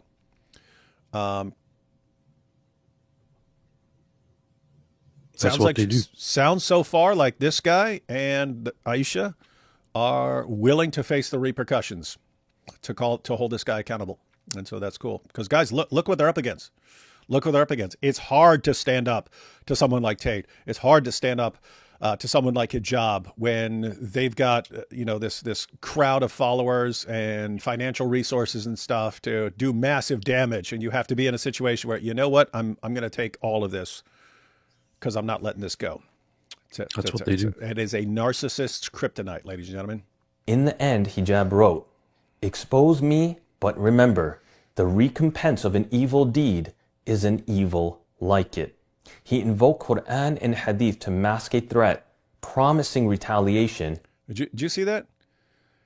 He, in response, Mohammed Hijab said, remember, the recompense of an evil deed is an evil like it. He used that as a threat. Namely, if you're coming after me, here's what I'm going to do to you. Evil. If she this is out, just pure evil manipulation. Nobody who is actually innocent would act like this. Correct. We confronted him. He denied it. We showed him the text. He claimed they were fabricated. We asked for honesty. He responded with threats. You asked Mohammed Hijab for honesty? What? Accusations and efforts to intimidate. But this is not just about one man. It's about the standard we, as an ummah, hold for those we trust with our souls and with our akhirah. Yes. And to you, Mohammed Hijab, you are not the only voice in this ummah, and we will not be silenced. Your threats, your intimidation tactics, and your relentless pursuit of pushing a false narrative riddled with lies and deflection, it will not be tolerated. Come at me, bro. I have a lot more to say and a lot more to share. Okay, everyone. You just said, "Come at me, bro." Aisha started off sounding like a woman who has been just psychologically traumatized, and she acknowledged it. And in the course of what she was saying, she got stronger and stronger and stronger. It's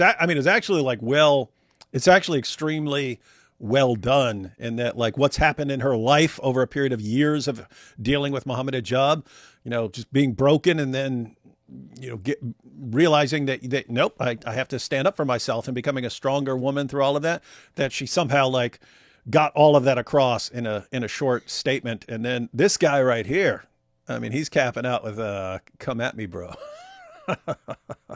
Awesome. Legend status. Again, guys, Aisha and this guy here, Hijab is going to come at you with more threats. He's going to pile it on more. He's going to send his followers after you. He's going to come after you financially every way he can. But make no mistake, you guys are absolutely terrifying to him. He is trembling and wetting himself right now because it's all I know how to do. Every tool I know to control other people's behavior is not working anymore with these two. Very, very scary. I also want to make something abundantly clear. This case is about you. Spare us the usual deflection and diversion tactics to take the spotlight off of the allegations brought forth against you.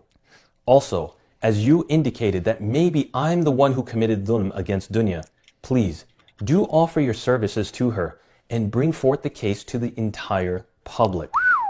But you catch that? I will expose you and with what? He said, do it. That's how you respond. That is exactly. But if you do this, then I will do this. Fine, do it. Do not conflate the two. Your case is about you, not about me. Mm-hmm. You're the one preaching religiosity, not me. Attacking the messenger and the one representing the case on behalf of the sister is from the first chapter of How to Squeeze Yourself Out of Accountability. And as the sister mentioned, How to Squeeze Yourself Out of Accountability. It's chapter 1. This guy's burning Hijab up, man. She challenges you to do mubahila. And if you truly want to double down on your claims and the oath you took, that there was no secret marriage, that this was just a woman who was desperate and became upset when you apparently rejected her, well, why not call upon leaders and the Islamic Council of Europe to investigate these so-called false claims? But there's one more thing I want to highlight. The sheikh that knew about your secret nikah with this sister and tried to help during the fallout between the two of you, someone who was also involved in conducting your previous secret nikah with another sister? Oh,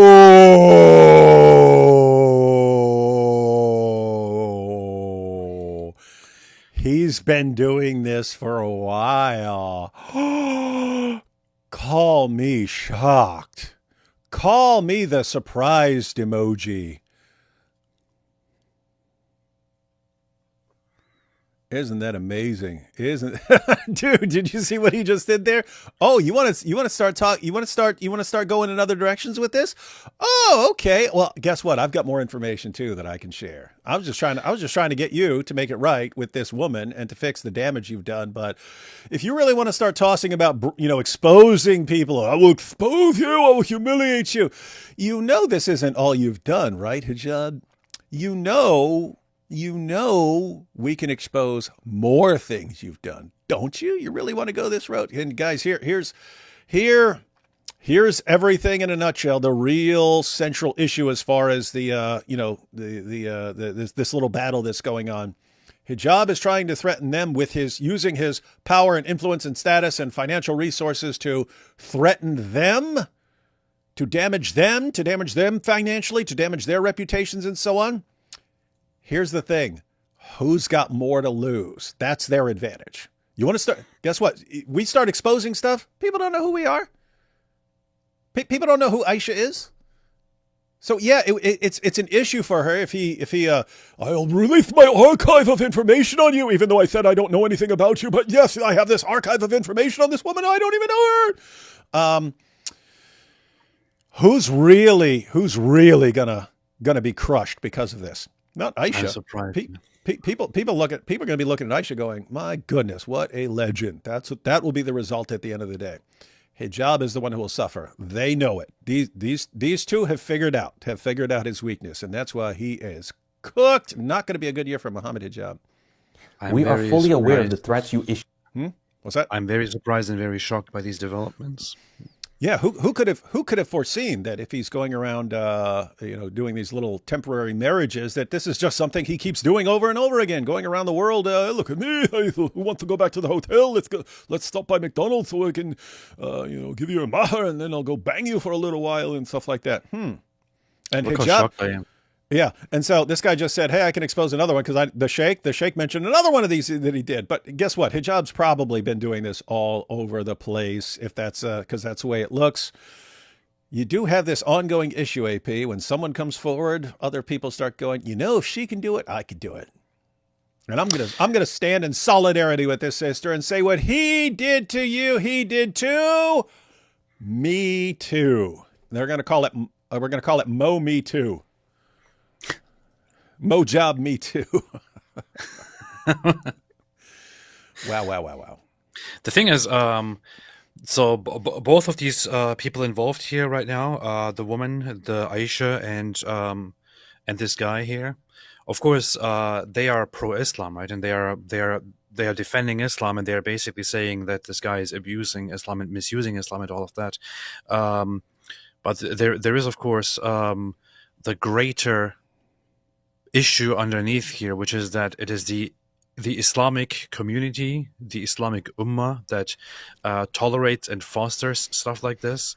It is Islam that leads to stuff like this because it doesn't have a proper system to actually make you a better person and to teach you better standards, but rather to simply give you a legal system and of do this and Allah will give you treats. Don't do this or Allah will punish you. Therefore, just turning you into a dumb animal. And you can find loopholes to kind of, go through the system somehow. So this is basically what Mohammed Hijab is doing. He's taking advantage of the system while also having the support of the Muslim Ummah.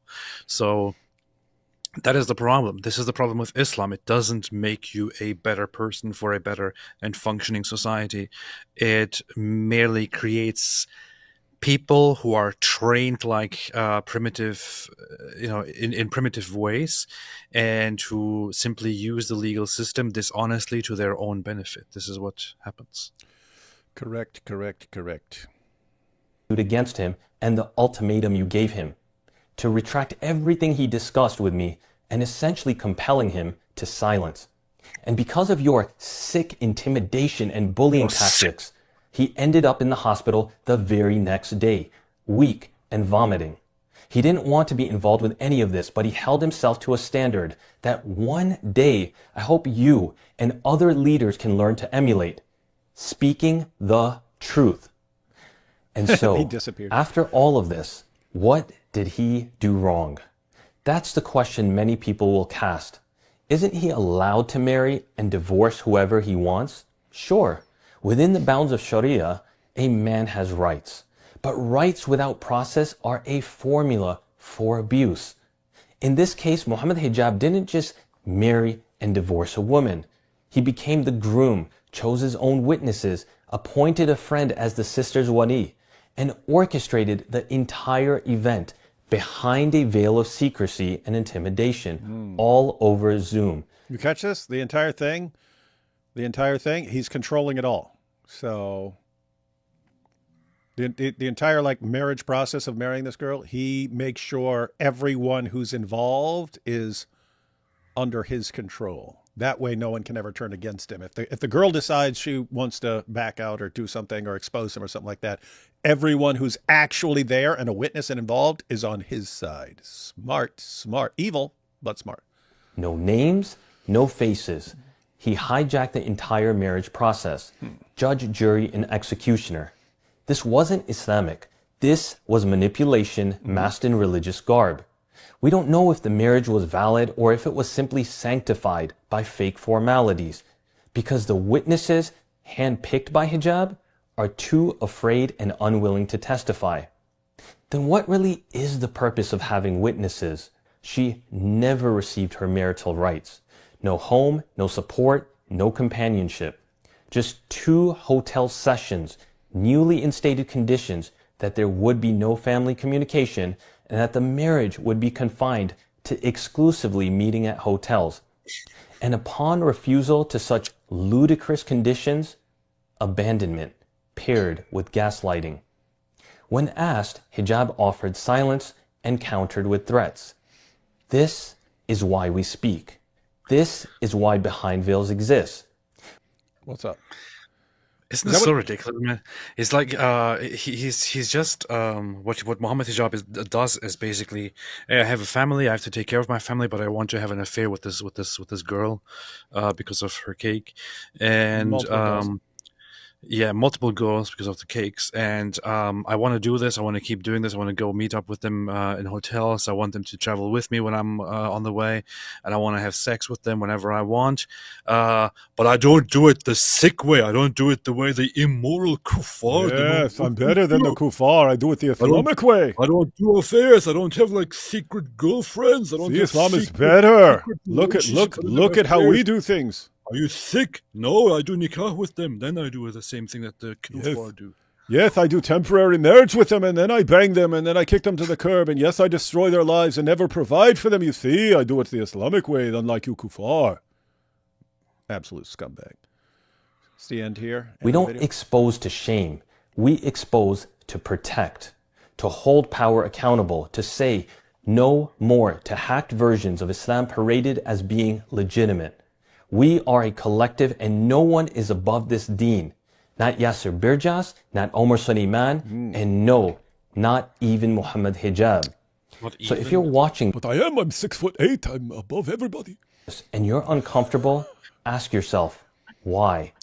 And if you're one of those who thinks this is just fitna, ask yourself, what happens when the next victim, possibly your own sister or your own daughter, walks into a trap like this, and there's no one left to speak?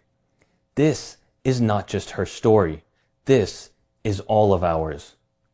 My final message to Sister Aisha: you are not alone. Your voice may have been silenced, dismissed, or buried, but today you are heard. Today our ummah stands with you. Do they though? Do they though? Sadly, no. And I'll just also say to Aisha, I've already said it multiple times, but I know lots of you probably would not care if AP and D Wood are actually agreeing with you on something because we're the kuffar and we insult Muhammad and stuff like that. Just because I disagree with your prophet and your religion does not mean I want people like Mohammed Hijab to be able to abuse women. Just like, even though we criticize Islam for child marriage and stuff like that, doesn't mean I want grown men taking advantage of young girls and so on. So I know it is hard, especially when you are up with some some massive manipulators. All respect in the world to Aisha and not sure what that guy's name is, but all respect in the world to them for standing their ground, knowing what's coming at them. Very, very, very impressive. Very impressive. So I have nothing but respect for you in that regard. So here's the thing. Of course, if she listens to us, if she hears what we say about this, it will be to her just the kuffar talking about it and taking advantage of it and so on. The issue is that she should know that genuinely the kuffar, right, the non-Muslims, the disbelievers are the ones who will stand with her and who will condemn Mohammed Hijab over this stuff. I can very, very much predict. I would be shocked and surprised if this actually had severe repercussions from the majority of Muslims on Mohammed Hijab. Unfortunately, I can predict the outcome of this. The outcome of this will be that Mohammed Hijab will simply continue being a popular da'i, a popular Muslim apologist, a popular defender of Islam. He will still continue yelling at people and humiliating people. And even among those people who react with some disgust to this, lots of them will still say, well, yeah, he made a mistake. He made mistakes here and there, but he's a champion of the Ummah and so on. They will still keep on praising him despite the fact that she exposed what a disgusting person he is and how what a liar he is, what a master manipulator he is, what a control freak he is, and so on.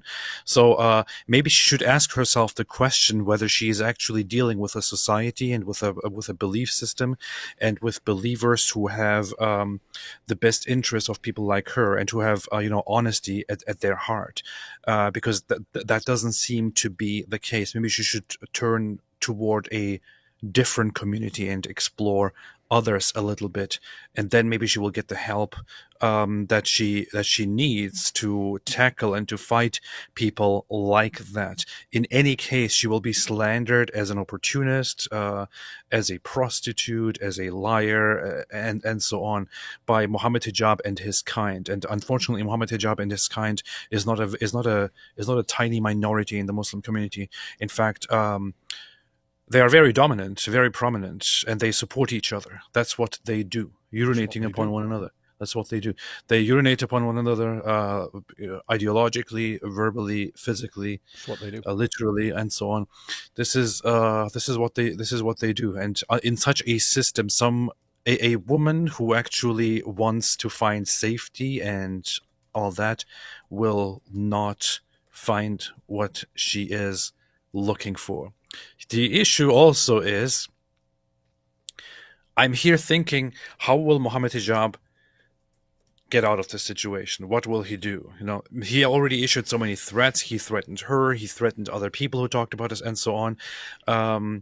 There is another issue. Mohammed Hijab in the past, when he talked to me, for example, I know that he made several excuses for his dumb behavior, such as that he was taking heavy medication, which was making him act strangely. He personally also privately told me, and I have no issue telling this publicly, considering that this guy has no standards and no honor, nothing at all. He doesn't honor anything at all, no agreements or anything like that. He personally told me in secret that he has a brain tumor and that he's probably going to die soon anyway, which is why he's trying to be a good Muslim so that he can go to heaven and reach paradise and so on. He actually did tell me that he has a brain tumor. I still haven't. Maybe I should have taken advantage of this a long time ago and said, Mohammed is breaking. Mohammed Hijab says he has a brain tumor, and get like hundreds of thousands of views on that. But he actually did tell me that. So here's another lie. Hang on, one second though. I just want to be clear. When he says stuff like that, knowing that he's a compulsive liar, I don't believe him.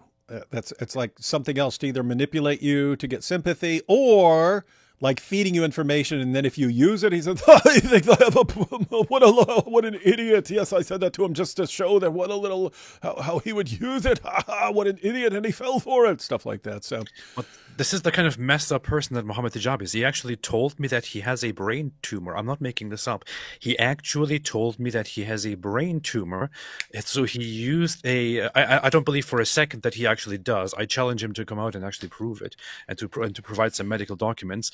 He actually used something like that, a brain tumor that he completely made up to keep a conversation with me going, which is just so wild and so weird, like in the middle of fighting. What compulsive liars do.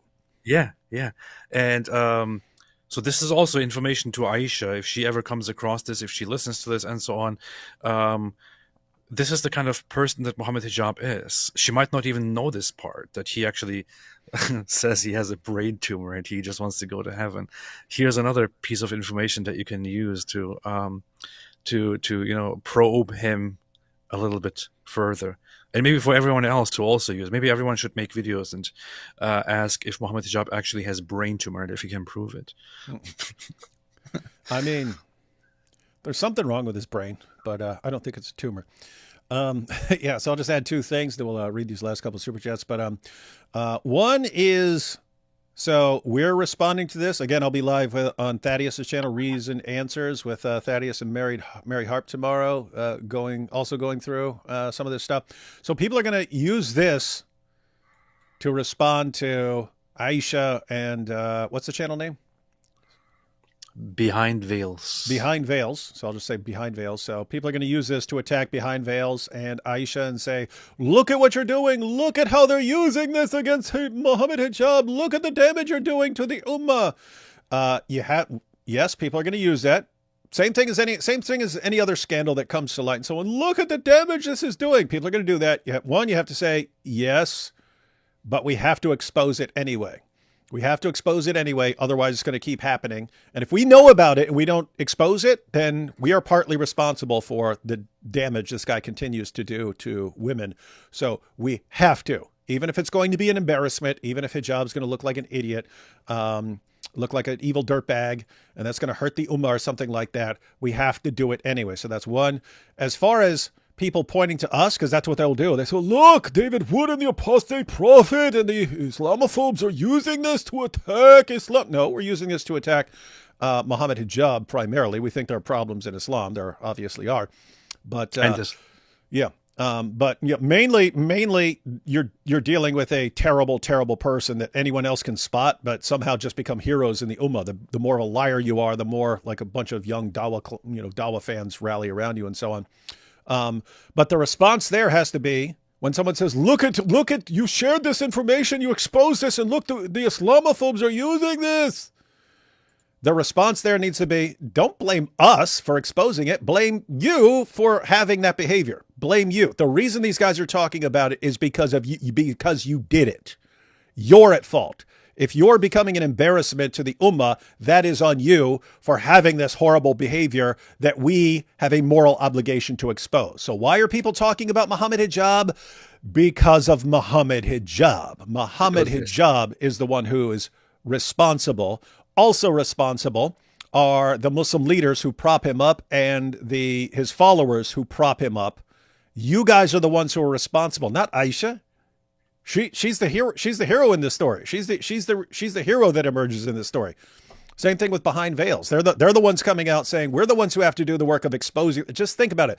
The people who do the right thing in you've got the entire situation. Hijab's doing the wrong thing. His fans are doing the wrong thing. The sheikhs are doing the wrong thing. Everyone's behaving horribly and perpetuating the abuse of women and girls. And then you're going to blame the people who actually take a stand against it and portray those as the bad guys? No, absolutely not. So that's terrible garbage behavior. But yes, AP and I do acknowledge we also have problems with Islam. And so we would encourage people, again, if you have a problem with what Mohammed Hijab is doing, maybe take a second look at Muhammad and what he did to start his religion, because it looks eerily similar and seems to be the exact same tactics. And that's probably where Hijab learned them. And I would say that you obviously can't trust most of the sheikhs around. So if you actually need a sheikh, I think you should go to a real sheikh like Sheikh Yabudi. Sheikh Yabudi is the one who can, yeah. Matter of fact, I think we'll eventually need Sheikh Yabudi to issue a statement at some point on this entire issue and to put everyone in check. All right, everyone. So those are our thoughts. Let's go through these last super chats.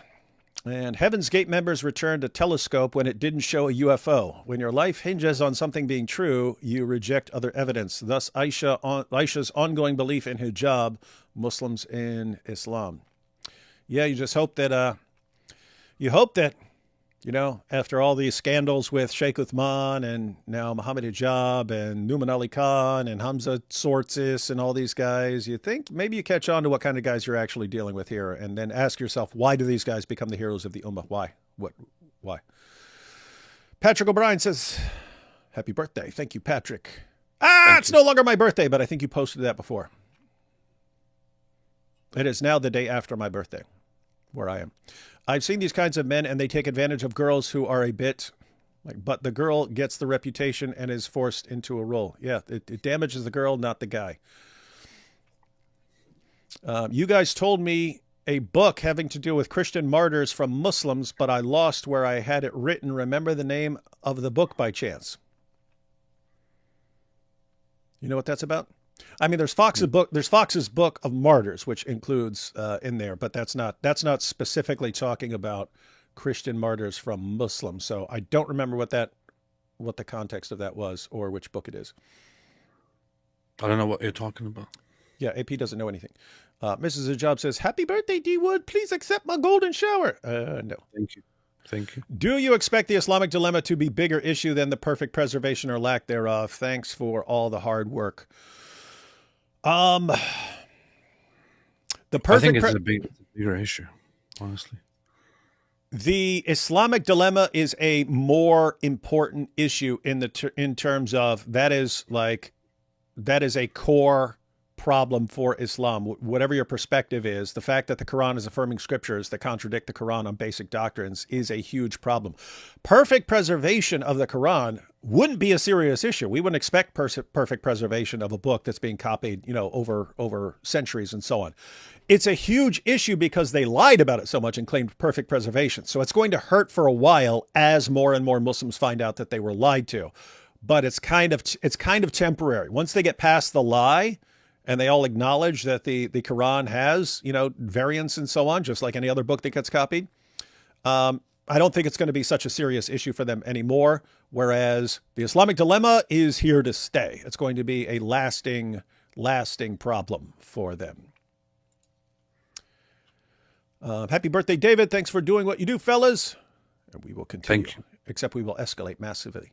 AP got the ADHD, or maybe ADHD got the AP. APHD. AP got the ADHD, or maybe ADHD got the APHD. God bless you. Love from a British pianist. Thank you. God always loved the British pianists. This isn't Elon Musk. This is Ezra. The curse of Ezra is upon the Ummah of Muta multiple wives. It is done. The curse of Ezra is proud of that. Yeah, that's true. Nice. Based. AP, add that come at me, bro, to your soundboard. Oh, yeah, that'd be I was thinking of it. Yeah, you got to have that on there. Come at me, bro. It's always good to toss that in at Hijab anymore. Anytime he's threatening anyone, we're playing a clip of him. Humiliate you. Come at me, bro. That's as shocking as a dead watch battery. Yes, all the stuff about hijab, it's shocking. Hashtag Mo2 movement. It should be the Mo2 movement. Mo2. Please tell Sheikh Yabudi I like being on top. Oh, it's Mrs. Hijab. Oh. Candace Owens from Mojab. Oh, yeah. I mean, she defended Harvey Weinstein. She defended Andrew Tate. Yeah, she'll probably come out. And I've done a lot of research onto this Aisha, and I've discovered some horrible inconsistencies. And, yeah, Mohammed Hijab is being framed. Sounds exactly like something. This is true. If Mohammed Hijab wants to get like defense and stuff, he should definitely go try to hit up Candace Owens. Toss $1 million at Candace Hijab. She'll do a better job defending you than you will. She's fantastic at defending rapists. Mm-hmm. AP is now Christian based. I can't even tell because you're always like, I don't even call myself a Christian, even though I'm a Kate Truman. I call myself a Kate Truman, not a Christian. I believe in God. I believe in Christ. And I pray. There's a word for that. There's a word for all of that. I just don't like the word. No, it's not that I don't like the word. It's kind of that I don't know. I keep saying I'm waiting for something. I'm waiting for a moment to say, to start calling myself that. I just don't exactly know what it is that I'm waiting for. Got to do a Lily J thing. Just post, hey, 1,000 shares, and I will post my video saying I'm a Christian. For anyone who doesn't know what I'm talking about, she posted 1,000 shares, and I will post a Shahada video. It's pathetic. Oh boy. Happy coming out party, David. Hashtag love is love. Yes. I came out with my awesome hat. I think he meant that he causes brain tumors. Noise. Doesn't having a brain tumor first require you to have a brain? Giovanni coming up with multiple burns. That's why I don't believe him when he says that he has a brain liar. It's like the scarecrow saying he has a brain tumor. Happy belated birthday, David Wood. Thank you for wishing me happy birthday the day after my birthday. Bro's tumor probably does all the thinking for him. It's still Giovanni. Shouldn't Hijab be proud of this if it's permitted? Daniel Hakikachu has more guts in saying his creepy, depraved stuff. That is interesting. Hijab still tries to hide his stuff, whereas Daniel, of course, this woman was stupid enough to fall for what I was doing and willing to take this. And so, why should I be sad because of what she is? To be honest, we don't know, considering that Daniel Kikichu, he openly goes around and talks about how child marriage is good and all that, but to this day he has not actually admitted to having sexual relationships with children, and it could very well be that as a gay guy who also justifies child marriage and sex with kids, it could be that he behind the scenes does engage in certain things. Now he wouldn't go for little boys, but probably for the little girls, and we talked about that. So. Mm-hmm.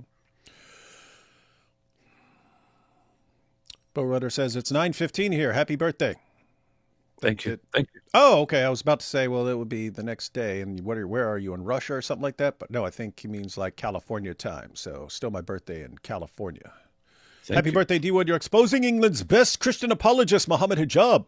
Yeah, he's definitely one of the top Christian apologists. Mojab said, how can I do dawah if I take care of all the women around me? So how many similar abuse by him? Yeah, so that's what she said that he said. It's like that he told her, how can I do dawah if I'm busy taking care? In other words, if I'm taking care of all the women around me, which really sounds like he does this with lots of women, and that he's doing this with lots of women, and that if they actually expect him to take care of them and maintain houses and be part of their families, he would not be able to do the dawah. And so, yes, sounds like there's lots of other people involved. But fortunately for Mohammed Hijab, I guarantee the vast majority of Hijab's victims will not want to come forward. It is a solid argument, though. Don't you care about the dawah? If I have to take care of you, how am I supposed to do dawah? Yes, dawah is very stressful. That's why Allah has blessed me with all you ladies around me to bang all the time. I'm just like the Prophet Muhammad. Allah blessed him with 11 wives and that little child. Yes, and if Muhammad got 11, then I should get 111. My dawah is more difficult than his prophethood. Yes. Giovanni says, bro probably gave his brain tumor a brain tumor. That is... Giovanni, why do you have so many brain tumor jokes? It's kind of messed up and creepy to have so many jokes just handy about brain tumors. These are good lines, man. Wild stuff. All right, AP, what's going on in the near future? What's going on in the near future before we sign off? In the near future, I don't know. I think within the next decades, we should probably develop some new technology. I would say that VR would be incorporated more into the daily life. Probably war with Russia, war with Iran, and so on. Aside from that, before all of that happens, probably live stream on Thursday.